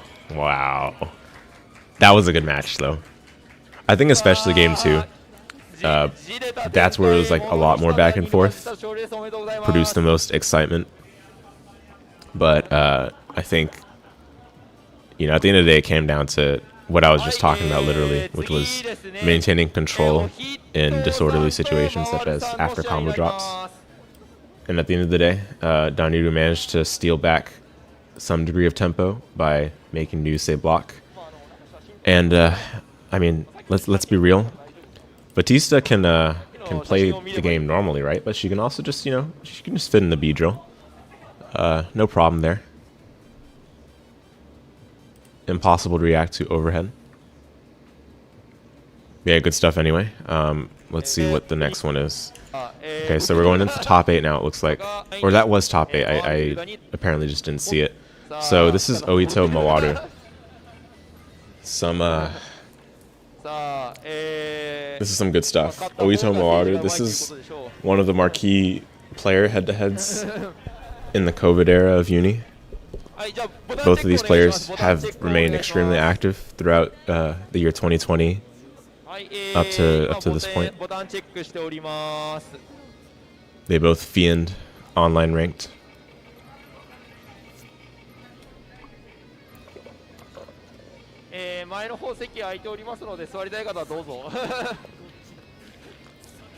Beyond that though, like, Mawaru is like one of the biggest character specialist nerds out there, and I say that in a very like affectionate, positive way, not in a demeaning way, and by any means. But Mawaru has really taken Hilda to the next level, and not just in UNICLR, but just in general. He was I think he started playing the game in Unis. It was when he started playing was actually after Unis' biggest patch at the arcades. It was after 3.2. And he slowly started to develop his own like brand of playing Hilda. And it's all culminated up to the way he plays Hilda right now, which honestly I think he's the best Hilda in the whole world right now. I don't think there's anyone as technical as Mawaru with the level of precision and like clinicalness that he plays with. And you know, to cap it all off, he's still got some great Uni skills. He's got great Uni game sense, and that goes very far with playing Hilda specifically. So this is about to be a good one. We saw this head-to-head as well at the other offline match or offline Uni tournament in Japan. I think it was Evo Japan.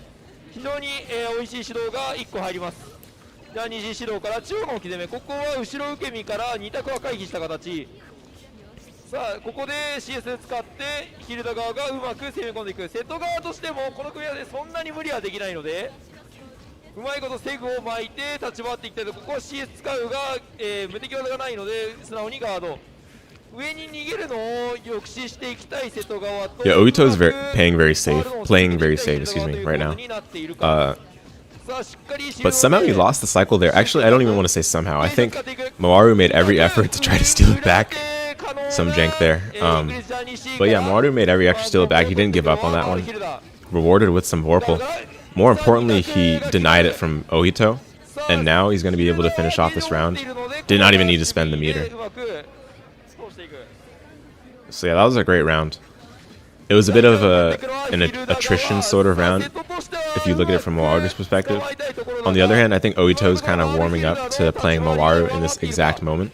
Because he hasn't played that aggressively so far. He's kind of just been patient, waiting his turn for that chance.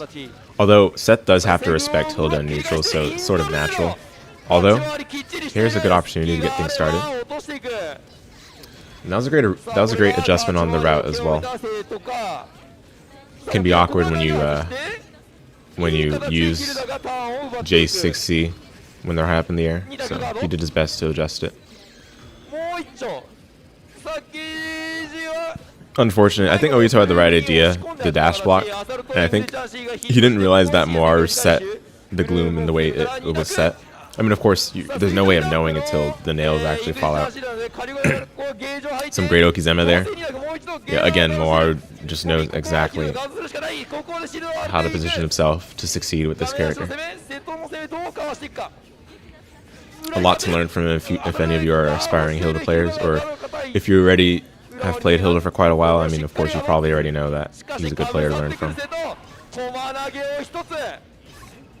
Is this enough? He might be able to actually get this round Ohittou if he makes his combo last long enough. Yeah, I think he got it. Yeah. Thanks to how long some of Seth's combos can be, and of course how long 63C lasts, worked out for him. But on the other hand, the start of this third round, you know, people have been saying in UNI2 you have to be careful about using force function. I think you can still use force function pretty wisely and be fine without giving the opponent Celestial Whirlpool. And Hilda can make good use of force function to stabilize some of her combos, and you saw at the beginning of this round Mawaru made use of force function A, or like the force function, you know, X follow-up, whatever it's called, to make the dashing B confirm a lot easier to register in his brain. Oh, combo drop, yeah. That orb was certainly accidental. But yeah, command grab is probably going to be enough. Heavily scaled, but I mean, look at all the resources he's got. Yeah. Yeah, I mean, Seth's got all he's got, and then he's got a command grab, right? Thankfully, it's not a lot of damage. And the Oki is generally not good either, because it also side switches Seth. But from what I've vaguely heard in UNI2, maybe the Oki's going to be better. Don't take my word for that yet, though, because I haven't really looked into it too deeply.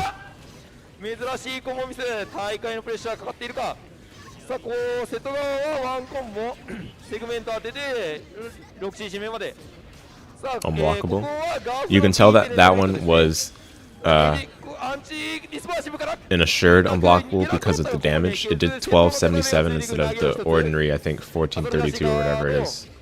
That was added in UNICLR, where they reduced the damage off of those quote-unquote assured unblockables. Unblockables done when you're already unblocks done.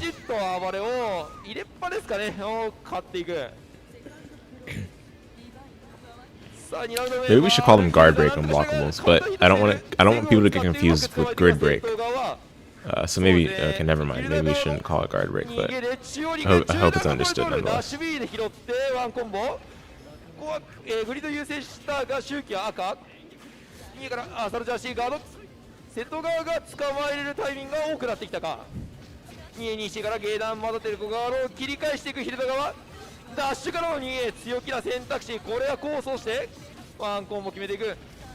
Yep.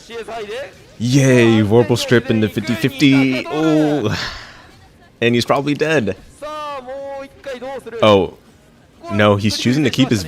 Okay, I understand. I understand the decision there. It looks like instead of going for a maybe kill, like, you know, he wasn't sure whether IW would kill, he instead kept the VO long enough to get the enhanced concentrate and have a more likely chance to win the cycle. It worked out, I must admit. It's definitely a decision worth considering when you're in that position. So, makes sense to me. Oh, good block, good block. That cross-up can be a bit difficult to react to sometimes. Oh, great VO. Even better VO, though. This is really bad for Ohittou, but he blocked. Good job. Yeah. He still doesn't have... Okay, no, yeah. Things have stabilized now. I think Ohittou is in a much better position than earlier, especially after that successful block on the 50-50. Another warning for non-premium and non-ad block users. There's going to be an ad in like 15 seconds or so.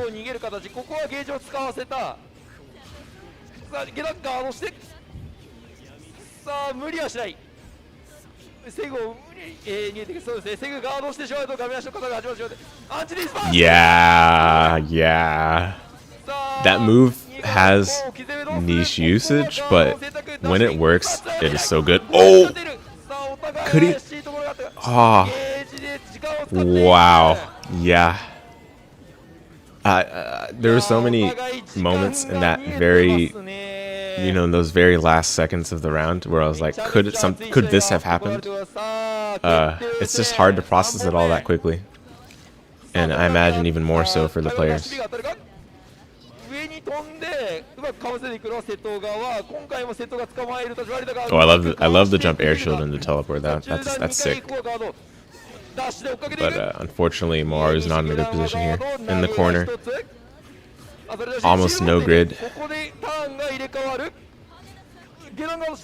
Making his way out though. Oh! Yeah, these air shields, I love the idea, right? But it's, you know, you wonder when eventually Ohittou goes for that 5B or 3C to try to catch one of those jumps and maybe even catch the shield in the air and grid break, but for now it's not going to matter. Ah, yeah. そうですね、安全に重ねてくる、先ほどまでアンチの置き攻め拒否があったので、ここは重ねてくる読みだったので。Oh, okay. That was really intelligent. Unfortunately, I think it was a drop combo. He was trying to go for dash B to pick up the 2-2C, which you can do in UNICLR and onward. Ah, 2 combos dropped. Yeah, you can't be dropping when you're 1 round down in the final game against Ohittou of all players. So, for Mawaru and for Hilda fans, this is not looking too good. Oh,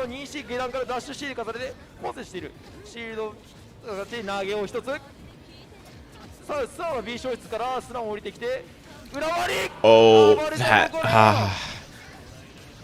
wow. Okay, that was a funny. I'm not even gonna say. Anyway, GG's there. Yeah.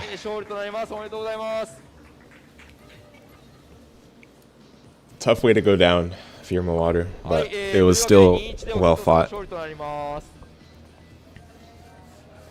はい、次第3試合、ふわふわさん 1P 側、B 面さん 2P 側になります。 So the next one is B-Men and Hua Hua. I think Gordo and Hyde and Gordo, I should say. You rarely see this matchup, especially in the States and tournaments over here. The matchup is not very common. B-Man's been active player for quite a long time on the Hyde. Hua Hua, I think I might be okay, I'm not sure if they went by another tag, but if so, they might be familiar. But anyway, it was a good run for both of these players to have made it to the top 8.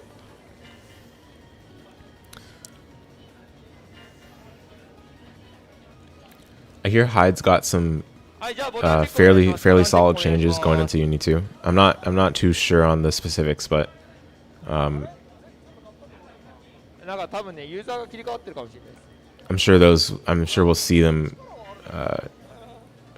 used really well once we get to the point where people have had their hands on the game long enough.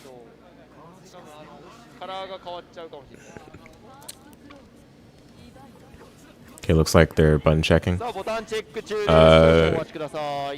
This is like a slugfest kind of matchup. Like, there's not going to be... neutral will probably not be played for a very long time. Like, it's going to be like... That hit is going to be secured probably very quickly. And one player will be on the offensive or defensive. You know, in the span of after that combo. That's how I imagine it would go. I mean, because, you know, there's not really much of a projectile war being fought with either of these characters.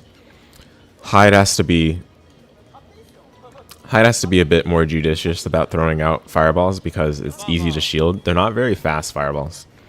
The B fireball is fast, but when you're throwing it from full screen, you gotta remember, like, it's a lot easier to see.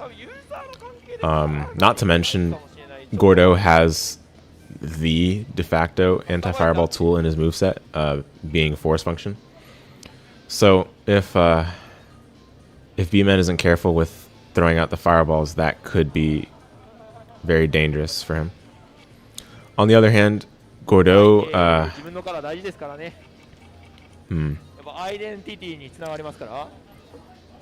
don't know. I mean, Gordo is not really a character that fits into any particular archetype, so it's hard to describe what exactly he needs to excel in any given matchup. It obviously helps to have the opponent in the corner, and holding his stagger pressure. Or I shouldn't say stagger, but like, you know, just his very free form and unconventional pressure, right? But okay, based on the color chosen by Hua Hua, I think I do remember, but again, I don't remember their old tag right now. B 名ハイドになります。準備ができたらスタートボタンの方よろしくお願いします。 Alright, here we go. 急にギャラリーが増えたな。さあ見ていきましょう。5C からスタート。まずゴルドが触って。 Yep, right away. See, I told you guys, it's not going to be lasting very long neutral.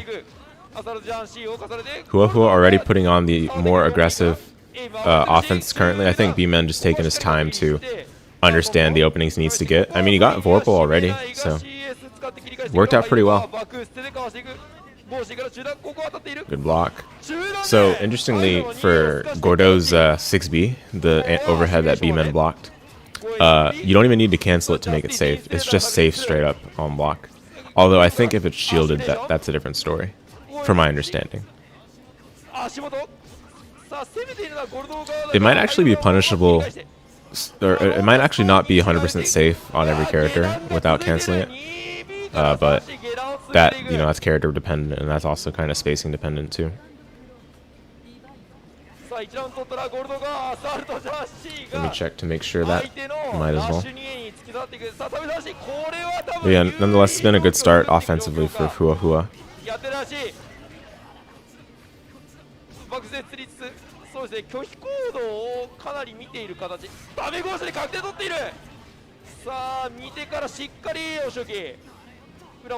Yeah, so Gordo's 6B is -3, so that is punishable by maybe one character, maybe two. The one I'm thinking of right now is just Wildstein, but it has to be pretty close. Yeah, but still amazing start for Hua Hua. I think it's just the aggression that B-Man is kind of caving to. You see, he attempted to go for a more aggressive start with a dash up 2A, right? That round start there. Oh, there we go. Yeah, dash C. Legend button. Did you guys know that at one point dash C on Hyde was plus on block? This was, of course, very long ago. This was in vanilla Uni, and it has not been plus on block since then. But it's still hilarious that such a button had all the, you know, properties it has today, and it was plus on block. Absolutely hysterical.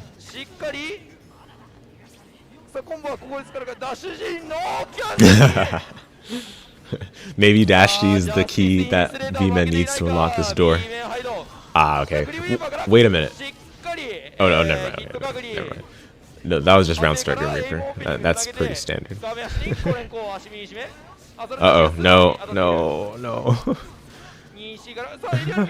There's a drop combo, and there's a dash C again. Okay.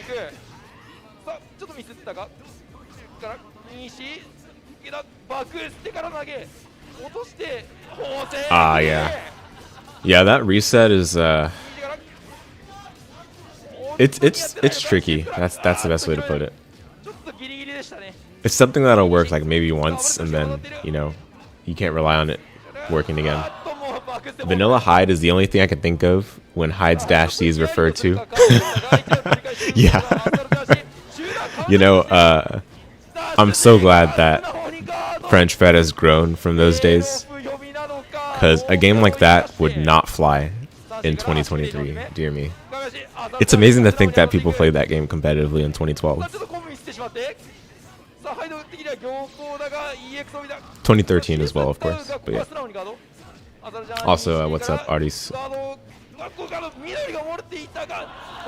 Thanks for tuning in. Yeah, and Hua Hua takes it. You know, that was pretty convincing.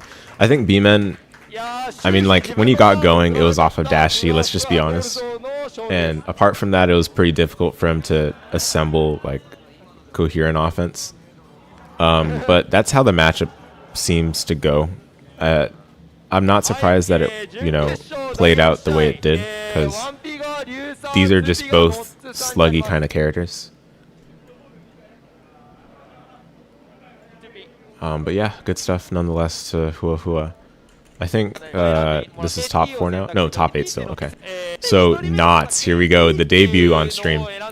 Knots, a player that I've been looking forward to talking about once he made it onto the stream. He's of course one of the US's finest Wagner players. He's also been playing Seth lately, but I think this tournament he played Wagner the whole way. Very strong. He's gotten good with the character at a very quick rate. I don't know when he started playing. It might have been like during the Unist, like console Unist days, but still like he's definitely like one of the more mastered Wagner players.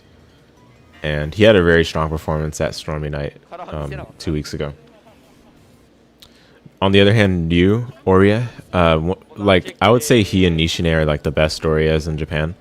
Ryu in particular has very good reactions. I think it's something that is almost unique to him, just out of a lot of players that play Uni in general, not just out of Oria players. Like he has very good reactions, he's very quick to adjusting his confirms, makes very quick decisions, and generally just has quickness and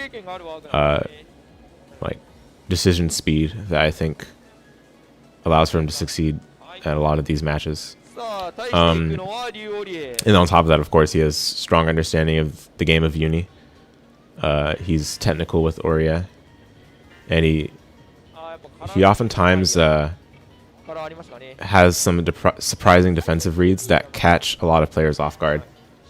So the tale's been told. Let's see how it played out here. Oh, all right away. Yeah, Knott's going for the stand shield on reaction on the assault. That should impose some degree of fear, but ooh, another right away with the 3BOS. Yeah, you didn't care about finishing that combo too much, more so cared about getting the space created for charting some grid for the cycle. Very respectable. And look at these pressure strings. Excellent pressure strings here. Of course, Ordia's 5C is pretty great for pressure, to say the least. One of the few advancing C normals in the game. Oh dear. Oh my goodness, that's damage. Yeah. Charge force function is a great starter.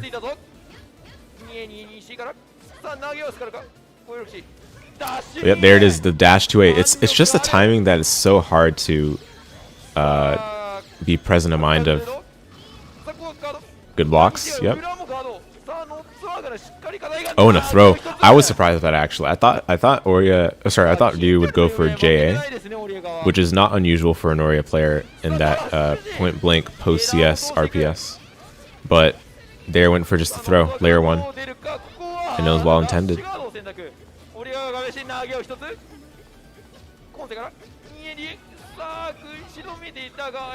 Yeah, nice spacing the 3C. It's satisfying to see that. Oh, but drop. Okay, rare drop from Ryu. That's actually a brutal time to drop, because that is literally an unsafe drop, if I've ever seen one. But another great 3BOS. I think what we're seeing right here is that Ryu is going for those 3BOSs really early into some of these pressure strings.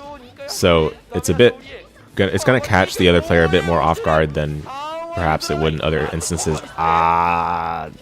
Don't tell me he lost the round because of dropping the combo. Oh! Okay, when I said don't tell me he lost the round dropping the combo, yeah, anyway. Wow. Brutal.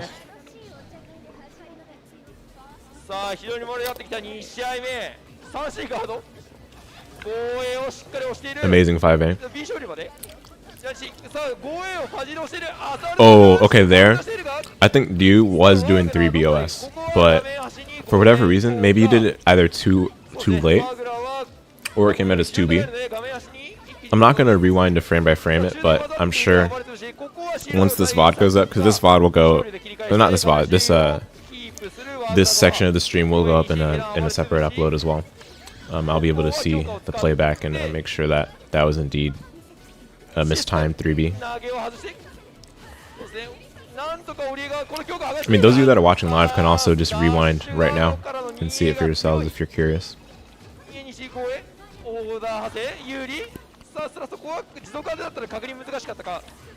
Uh-oh, yeah. Bad news there. Deer in headlights caught in midair in the recovery of, I think it was JA. Knots is in a great position. Oh, great shield. Oh my goodness. He had to make the call. And the reset with 6B was so intelligent. Can he finish the combo though? Oh, no, he went for... Oh, I think he was trying to do C thrust. Oh my... No. Yo, okay. The heart rate of this match.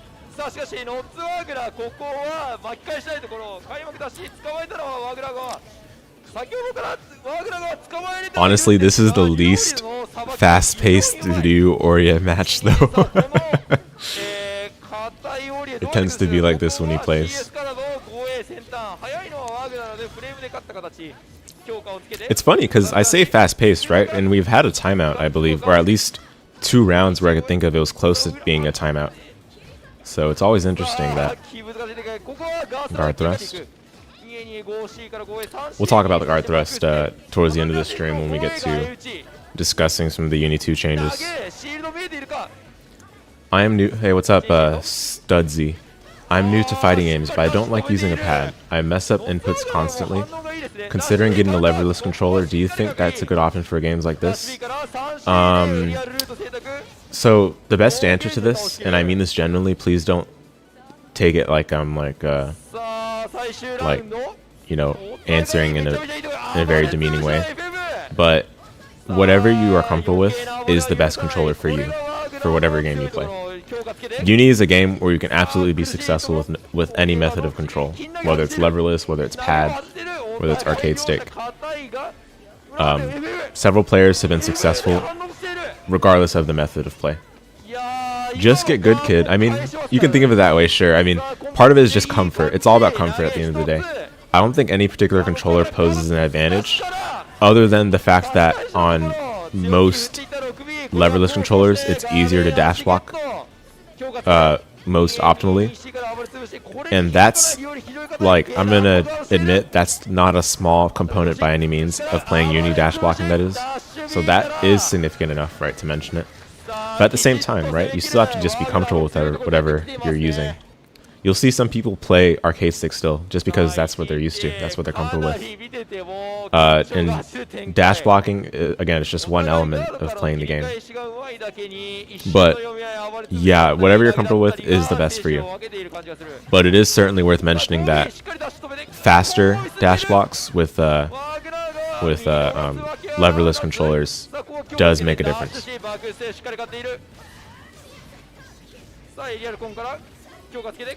But don't I don't want it to seem like, oh, I'm gonna buy the leverless controller just because streamers said that's the best thing to play for Uni, because that is not at all what I want the implication to be. You'll still have to make that decision for yourself, whatever you find the most comfortable. I personally play on arcade stick still. And I find it the most comfortable for myself. It's funny too, because for single player games nowadays, which I've been playing mostly these days, I play on controller. I play on a DualShock 4. But for fighting games, I still play on arcade stick. Yeah, I've played PC games my whole life, so I hope it transitions well. Sure, yeah. I mean, if you play like keyboard, then leverless will be very easy of a transition.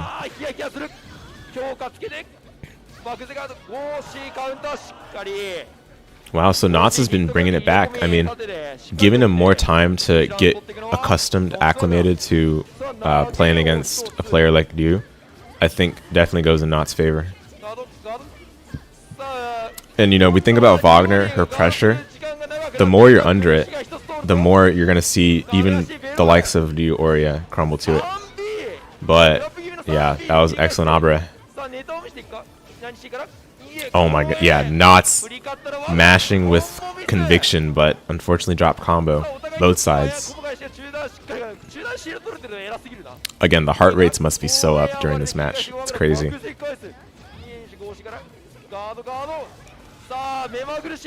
yeah, Studsy, I hope that answered your question. Let me know if you'd like more clarification on that.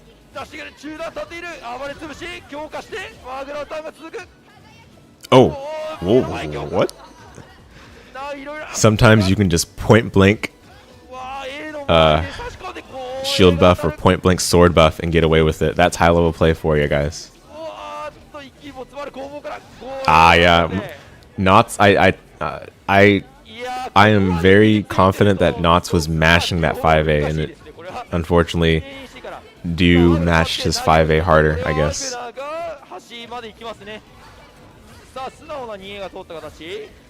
画面足のコンボ、これはどこまでいく、強化をつける。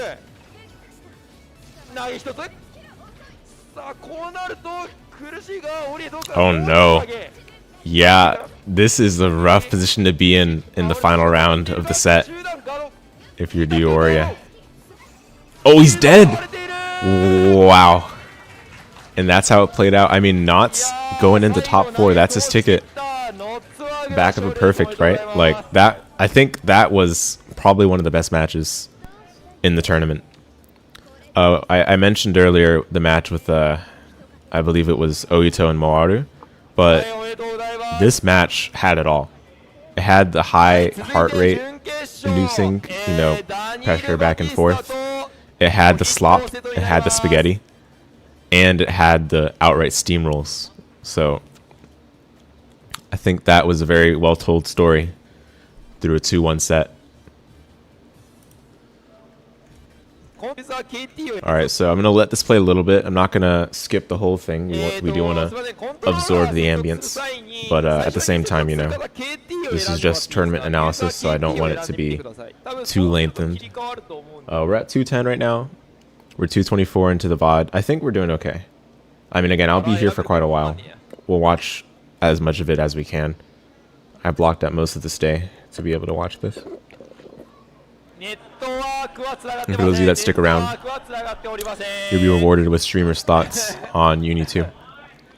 Of course, if you aren't able to stick around, no worries at all either. I'm sure that'll go up in an upload later too. Or you can just simply watch the VOD as well, whenever you're able to. That's what you'd like to do. Yeah, man, it was good advice. Excited to delve deeper into the FGC. Excellent. Yeah, I'd love to hear that. Does the new uni have a release date? The release is scheduled for January 24th, I believe. Next year. Or is it January 24th? Now I'm not even sure. I think they're doing a button check, so I can check quickly. It's fine.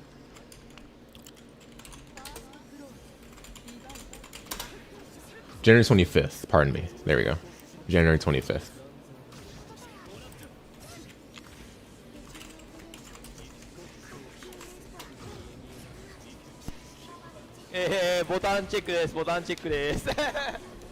Okay. Yeah, so, okay. Now we enter the top 4. This is Daniru versus Ohittou.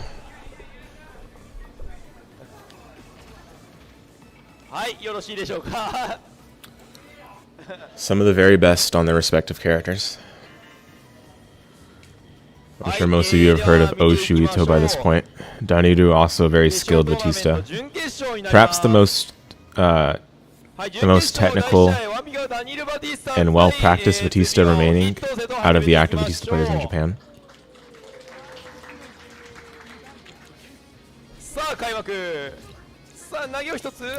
And yeah, this matchup is I mean, it's two very strong characters going at it.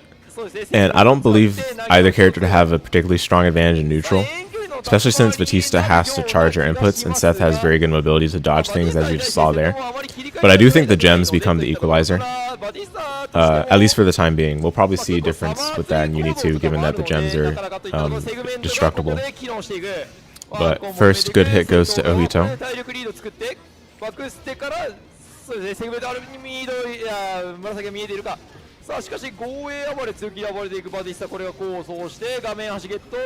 Oh, I think that was supposed to be a Vorpal strip. Unfortunate.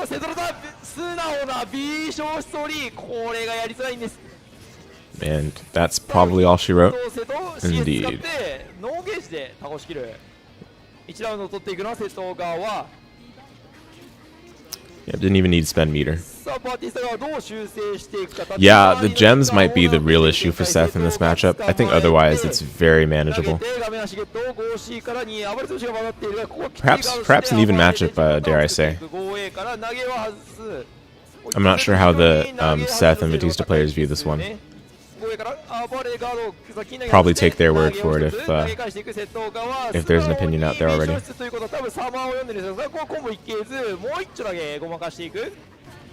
Yep, yeah. Vatista. Vatista.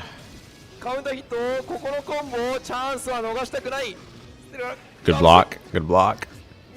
I mean, it was mids, but still, good block. What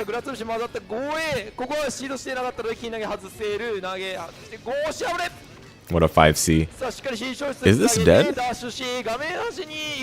This is dead. This is so dead. Oh my goodness. Wow. Yeah, I mean, that's Seth for you guys. Oh wow, awesome. Hopefully I'll be able to get some games against people around my skill level. I'm sure you will. Early into a game's release is usually the best time for getting some games against people that are close to your skill level. Although, let's not sugarcoat it. Like, this game has a lot of like legacy skill, so to speak. So there will also be a lot of experienced players that you might run into early on, and those players, I'm not, you know, we gotta say it how it is. They're gonna steamroll without any hesitance. So you do have to be ready, and you know, you have to have the right level of expectations for yourself. Of course, you know, if it becomes something that you don't enjoy, like getting like steamrolled by these very strong players, then you know, that's something that you should definitely evaluate, right? Whether you would have fun with it or not anymore. But that is the reality. So, oh, what a, yeah. That's like the day one, right? Like Assault JC and Debedril.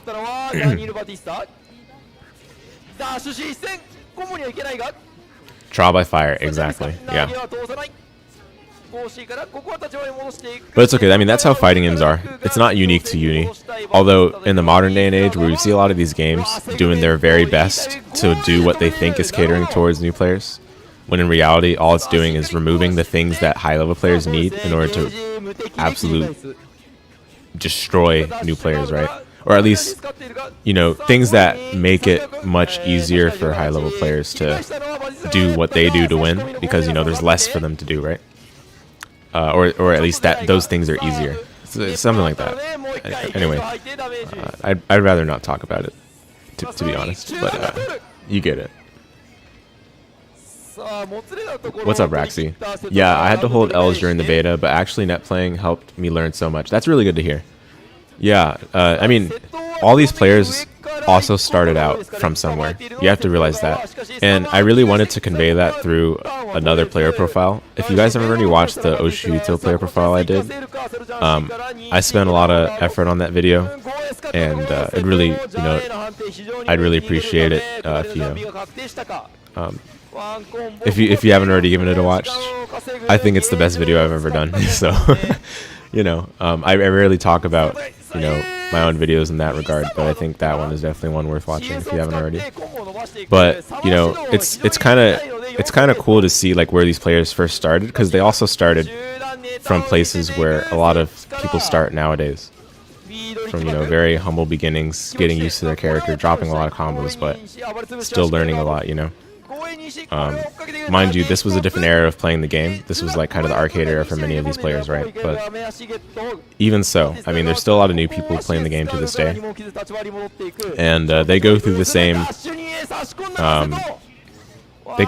trial by fire that pretty much everyone has gone through, and they eventually make it out of there if they stick with it. So if it's really something that compels you, if fighting games is something that you enjoy, oh my goodness, is this, what a clutch, Or you could say what a choke, but I think that was more so what a clutch. 負けていないか。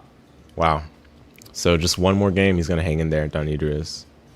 さあ勝負 But yeah, は if fighting games are something that 3 interests you, 試合目も I think 連れ込む it's something fulfilling enough where if you stick with it, then you'll be rewarded. さあ開幕ここはお互い無理をしないがそれじゃなしかぶせてターンを取っていくのはバティスタ側中央そうですね無理はしないさあビーステラがカウンターヒットするがここはビーステラのみじゃあねで下ろすが当たり方がちょっと悪かったかバティスタが触っている急降下から投げを一つさあセグも当たっていい感じ Dashing through its set Vatista gem is so frightening, especially when she's right next to it. Oh my goodness. ここを変えていく大き攻め But Ohittou had no fear there. ここは間に合っていたのでサマーでしっかり反応それでこのバティスタ状況赤投げになるさあ接長機ずつ Oh, nice. What a block and shield.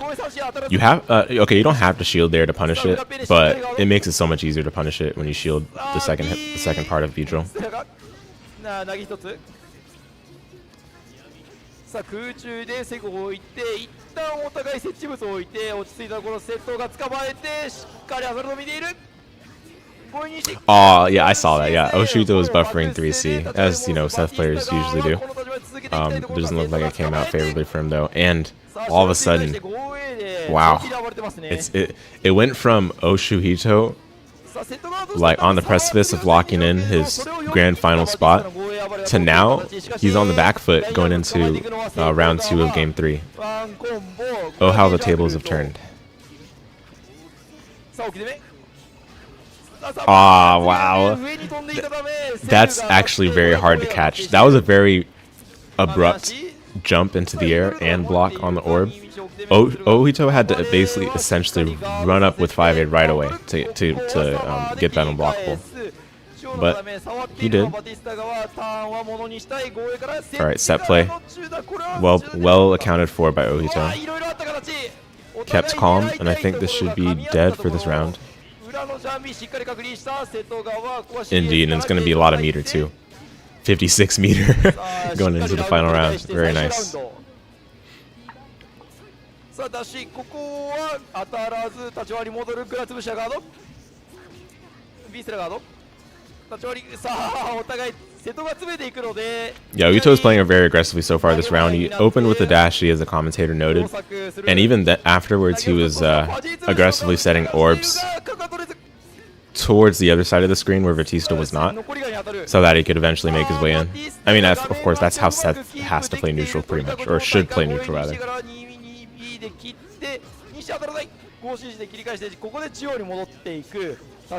But so far, no outright clean hits that have led to combos. It's been some throws, some stray hits. But here's the first one. And well compensated for too. Look at the route adjustment. Ah, just as I say, right? It's never always so nice and dandy until you speak of it. Huge grid break.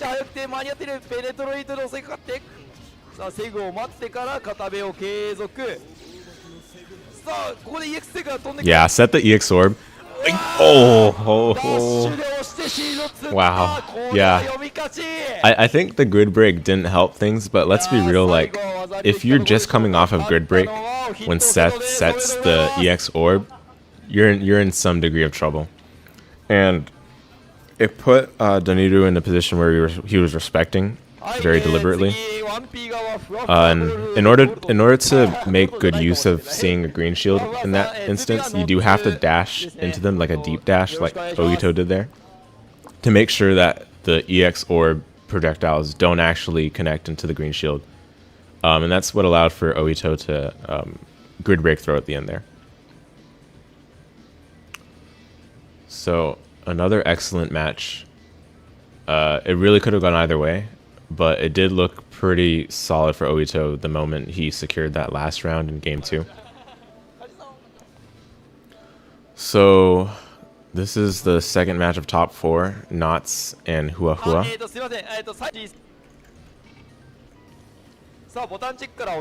A warning for those of you that are non-premium users and also not or you don't have ad block on.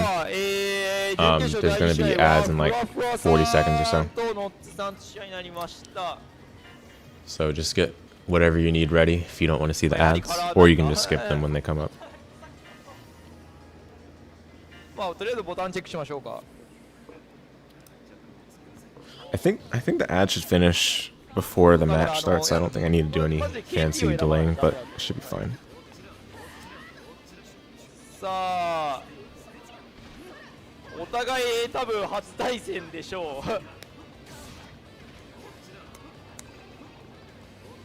So, Gordo and Wagner, right? Probably favors Wagner, let's be real. I mean, she has what Gordo has, but faster. I mean, obviously Gordo has more range, but Wagner just has so much damage and such great frame data. And she has a combo throw, if need be. I mean, she doesn't really need a command grab, right? Because the combo throw alone just puts enough fear into the opponent that allows you to make use of her already great frame data in ways that you might not make use of with Gordo. Just because his frame data is that much worse, right? So we'll see how this plays out. I think in general, like, a lot of players in Japan don't have a lot of Wagner experience in UNICLR specifically, because there just aren't really that many Wagner players that are active anymore in Japan. Or I should say, like, you know, high level Wagner players in Japan. Boogie doesn't really play Wagner that much anymore. Moyo, I don't know if they've been active from what I've seen. But we'll see. Anyway, it's kind of been awkward this part of the round, but it does look like Hua will get the opening round of the match. Not's probably taking some time to warm up. We saw that when he was playing. Who was he playing where we saw that? Ryu Oria, yes. It took him a bit to get started in that one as well, but I'm sure he'll make his way back. Let's see. Oh, Not's missed 2 chances to actually throw the green shield there. Both were off of kind of delayed deep dashes. They weren't really that deep, but they were like notable dash ins after the assault. Ones where ordinarily the defending player could mash for sure. That's obviously risky, right? But it's possible to do. What?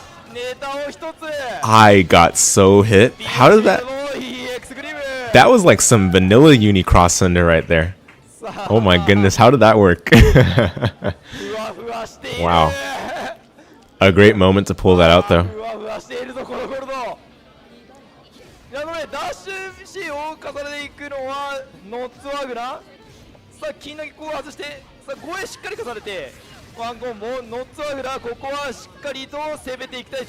Oh, brutal time to shield there. Charge force function is just...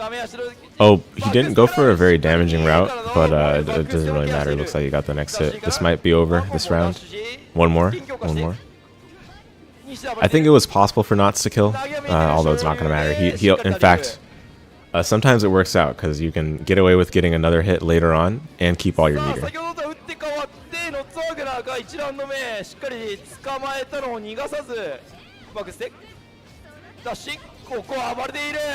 Well-timed 5A mash there. And that's how you CS. Good stuff. Oh! Was that EX command grab Hua went for? I think it must have been, right? Because Wagner's A drill is actually airborne. So yeah, it won't get hit by the command grab, even though that command grab is invincible. And this is a double perfect for Knots. That second round was, yeah, I mean, like, okay, the first round in that game was very much like what you'd expect of a perfect. Not so much in the second round, but still very good stuff. We can definitely see Hua's defense crumbling, especially now that Knots has turned up the pace on his offense, and just in terms of like the tempo, the speed of the match in general, he's turned up the pace. Oh, good block. It might have been a bit slower of an Assault J than ordinarily. Oh, messed up the TK, I think it's TK214B. something like that. シールド止めている。防衛ゴビから For Gordo. バックステモータル。さあ狙った隙はここだったか。しっかり剣通して。 Respects wake up chain shift. Understandable. You can see Knots actually won the very next cycle right away. So another well-intended decision there, and quite rewarded for it. Managed to get the CS in, get the meter, as well as secure the round without too much trouble.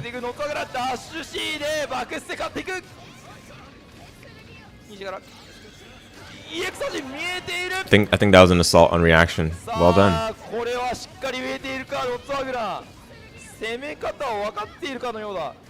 Ah, Vio. But wake up DP right away. Wow. Oh no. No, please. Not like this. Okay. Yep. So after that opening game, I think as predicted, we saw that Knots accounted for it, maybe made the adjustments. You know, if any of you have watched Gundam Seed, Kira needed to make those adjustments for what's that suit called? Strike Gundam, when they made it to Earth. Like, he needed to make those like tiny adjustments to make sure he could fight on there. I think that's what Knots needed to do in order to take those last two games. And he didn't waste his time with doing it. He still played his game, right? He didn't give up anything in order to make those adjustments, and it paid off. Securing a grand final spot. I think they're trying to do like pre-match comments or something like that. The arcade era tradition.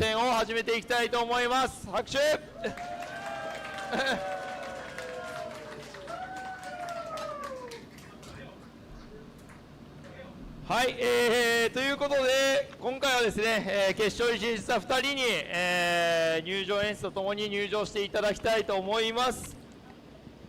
はい、まず 1P 側Ohittou選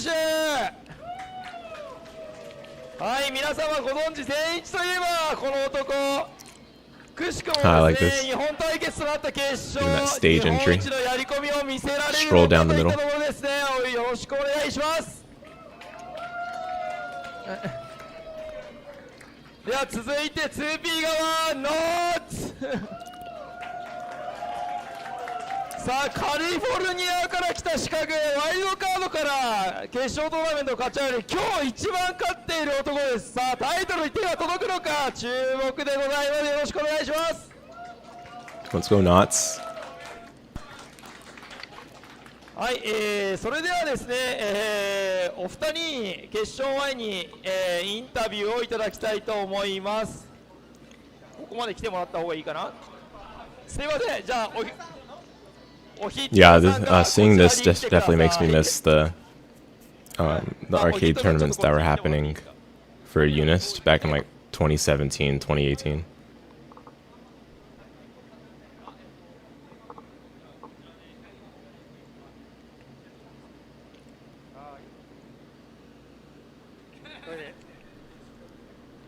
Hi, 欧州筆頭です。本日はまあデイジー運よく勝ち残ったんで、投資で頑張っていきます。来年はちょっとウニ2も発売してそうですね。自分もちょっと大会とか動きがあれば積極的に参加していきたいと思っているので、今後もよろしくお願いします。はい、ありがとうございます。じゃあ、ノッさんお願いします。頑張って僕は翻訳しようと思いますが無理かもしれません。はい。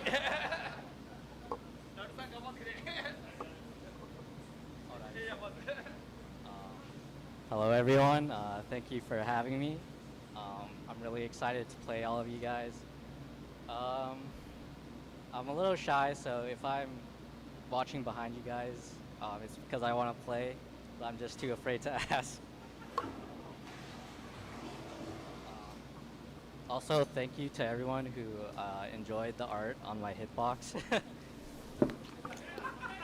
It doesn't get that reaction in America. Oh dear.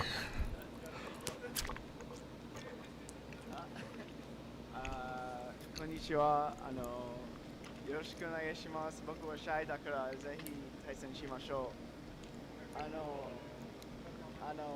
僕のアケコンの画像が好きな人が好きと言ってありがとうございます。ありがとうございます。よろしくお願いします。 Okay, yeah, we can skip now to the match. I think this is fine.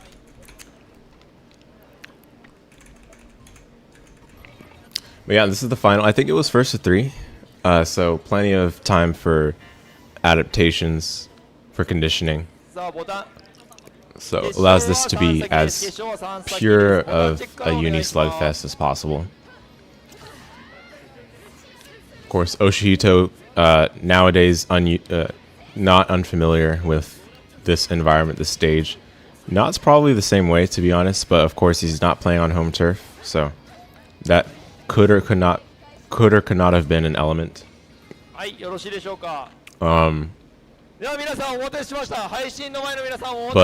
truthfully, Ohittou hasn't been playing against Wagner players very often these days. It's just not a commonality in Japanese online ranked. Here we go, though.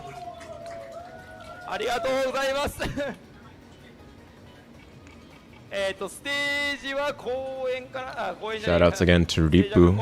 I think he was also commentating this almost the whole tournament, as well as, of course, running the tournament, running the event. Goated.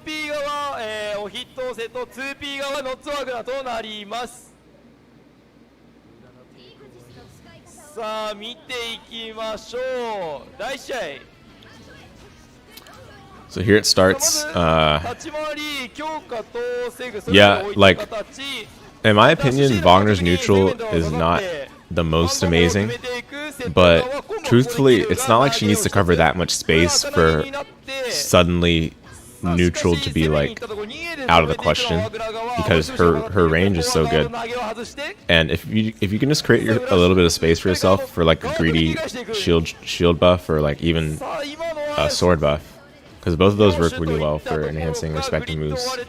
Sword buff, of course, for dash C, maybe even dash B, and sometimes also Ajo, and then shield buff solely for shield bash 2 and 4x and neutral. I say all of this, but Ohittou does get a convincing first round. It does seem like Knots prefers just gathering some data for himself, getting a level, or like getting a degree of a read on his opponent in these opening rounds to allow for himself to retaliate in later games and later rounds.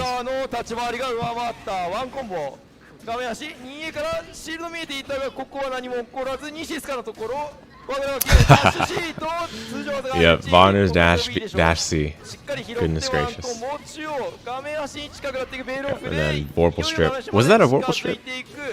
I actually didn't check if Ohittou had Vorpal already, but if it was, I am so glad Vorpal strip is out of the game. Because look at this, 5.1. Like, you remove the Vorpal, you get 5.1. That was the round.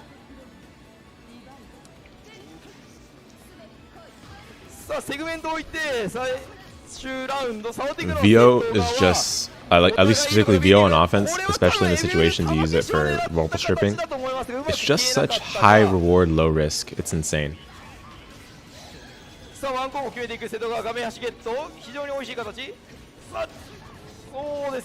think Knots was trying to go for a throw to avoid blocking the orb projectile that was coming from behind, but it didn't work out. Ah, no, not the combo drop.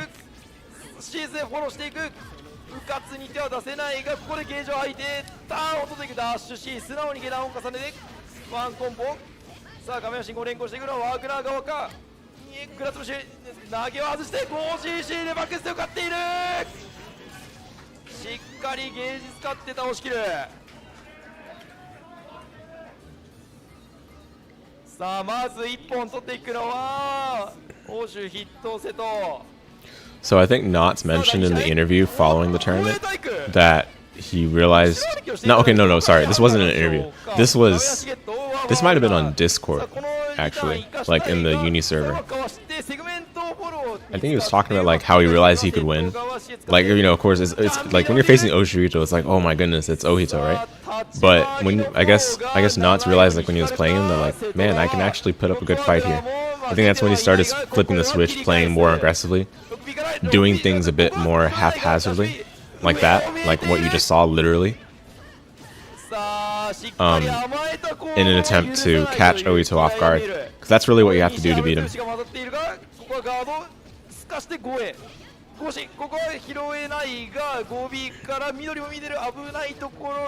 And you know, as we have seen throughout tournaments of Uni's lifetime,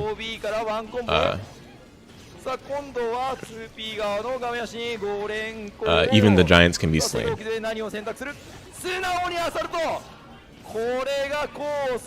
Although it's looking not so good for the Knots fans at the moment. Thankfully, it's a first to 3, I believe, if I recall correctly. So again, there's plenty of time for proper conditioning, and hopefully no steamrolls.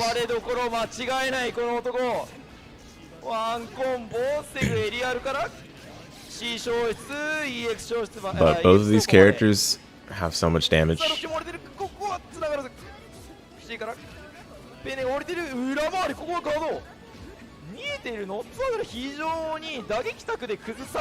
Great option, yeah, ADP. That's what that's for. Such a good hitbox for hitting on the other side as well.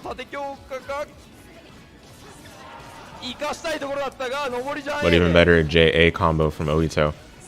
I'm pretty sure this exact combo we did, even though he dropped it, that exact combo we did, I'm pretty sure he uploaded. Like, if you guys aren't already subscribed to Ohittou, by the way, please do. I mean, like, come on, guys been fiending Uni for like basically since the land before time, right? Like, even during COVID, he's been streaming very consistently. So, highly recommend checking out his channel if you aren't already subscribed.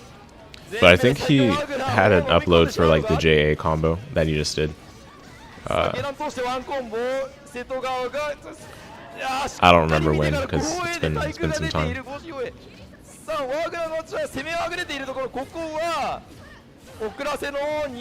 Oh, this routing is sick.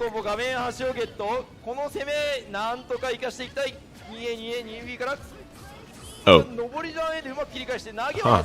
I wonder if that JB was still plus even after it was shielded. Couldn't tell.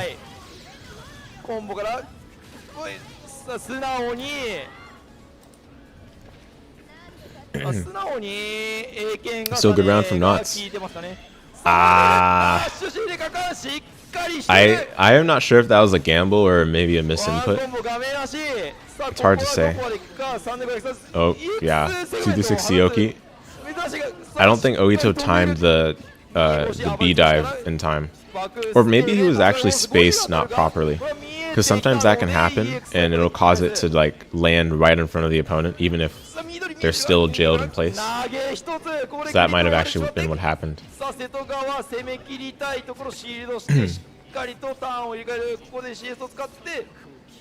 Oh, good patience from Knots. Ooh. Getting clipped by a double overhead off of just a raw jump feels bad. Because, you know, oftentimes, right, like people have the OSs locked and loaded against jumps or assaults or whatever. But then sometimes even just you know, a full jump out of nowhere towards you is hard to respond to. You're kind of frozen in place, even though you know you can anti-air, right? It's not as easy as it might seem to bring out that anti-air. Okay, never mind. I think this is just Knots is going for danger time, and it's going to pay off here. It looks like this should be dead easily. Yeah. I think he went for the VO there specifically because he had 200 meter and the cycle was coming up. You get enhanced grid gain when you're in Veil Off, so it makes sense to go for it early in the round if you get that opening hit. And it paid off.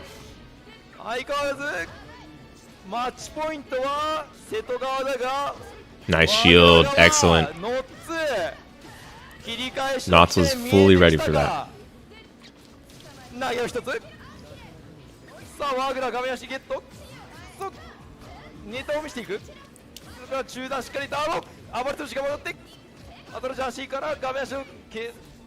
Yeah, Knots was structuring his pressure so well. This is where Wagner really excels. She has some of the most, like, improvisable pressure out there.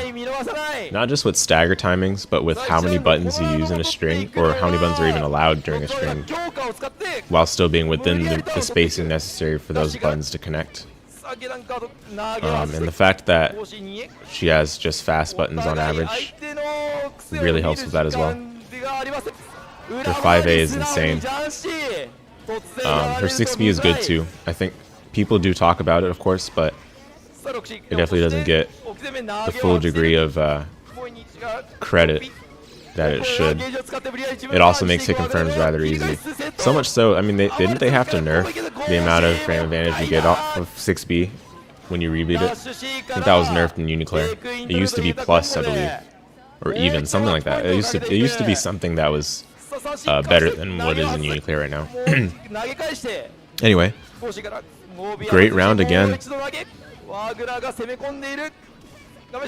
Oh, I think he could have picked up a 2B, and that's what he's probably trying to do, but didn't get the crouch in time. It didn't look like ADP. I think he could have side switched, but it's hard to say. Oh, yeah, Knots has always been ready for those command grabs. I think the same thing happened when he played against Hua. He went for Gordo's EX command grab on wake up, and Knots had the assault ready, like I think on reaction. Same thing we just saw there. Wake up EX command grab from Ohittou. Knots was ready. He's not going to get cheesed by that.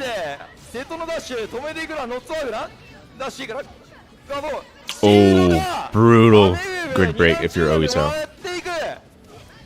Knots kept it simple there. Yep, throw. TRM. Oh my goodness.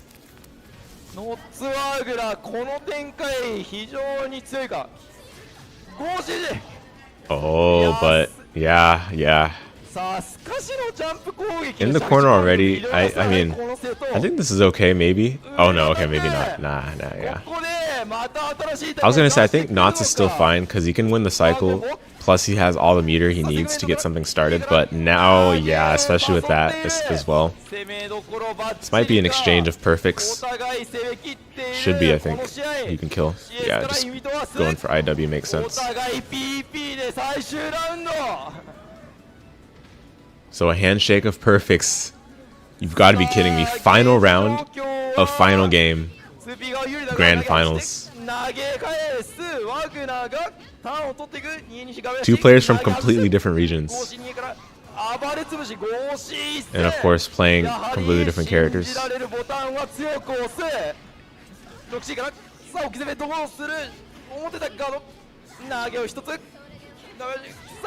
Oh, what? He didn't shield bash. Maybe he was going for Adro. Interesting. Oh, but this is tough. Oh, command grab after the blink. Yeah, you could tell. I think both players felt the pressure. They both went for what we would call like... Yep, congrats to Ohittou. They both went for what we would call cheeky techniques there. I don't know. I mean, I don't think it's that cheeky. I mean, obviously, when it works, it's clear that it's effective enough if it works. But Ohittou definitely does not go often for a blink into command grab. In fact, he rarely goes for command grab at all. But what a tournament. What a grand finals. What a performance from both of them, especially Knots. I think Knots, like, people now see that Wagner is very legit, at least in Japan, because, you know, obviously in the US and just in the Western Hemisphere in general, people are already aware of how much potential Wagner had as a character, because Mario's been putting on a tear lately, the past 2 years. But now we can see it clearly for the Japanese scene. Wagner is legit.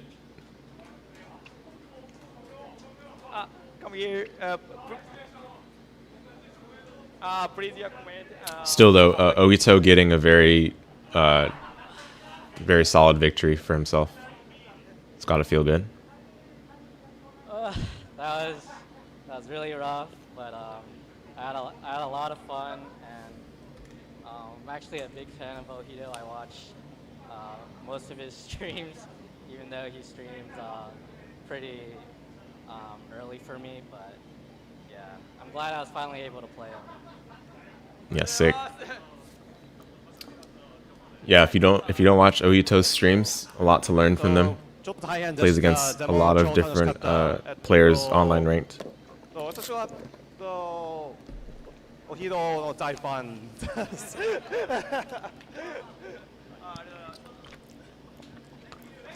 Thank you! さあ、カリフォルからですね、来ていただいて、ここまでの、盛り上げをしてくれたのっさんにもう一度拍手をお願いします。ありがとうございます。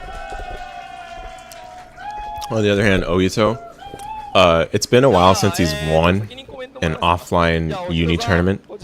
It sounds crazy to say it, but in general, most of the time when he wins, it's usually like an online tournament, and then in offline, it kind of like the pressure kind of gets to him. But this time, no, he got a convincing win. It was hard fought, but it was convincing. はい、どうも、欧州伊藤です。本日はどうもありがとうございました。今回ちょっと明日のチームメイトとも今日出てたんですけど、ちょっとトーナメントで潰し合う結果になっちゃったんで、今回は自分で優勝できましたけど、結構ギリギリの試合もあったんで、最後はちょっといいところで運が回ってきたなというところがありました。はい。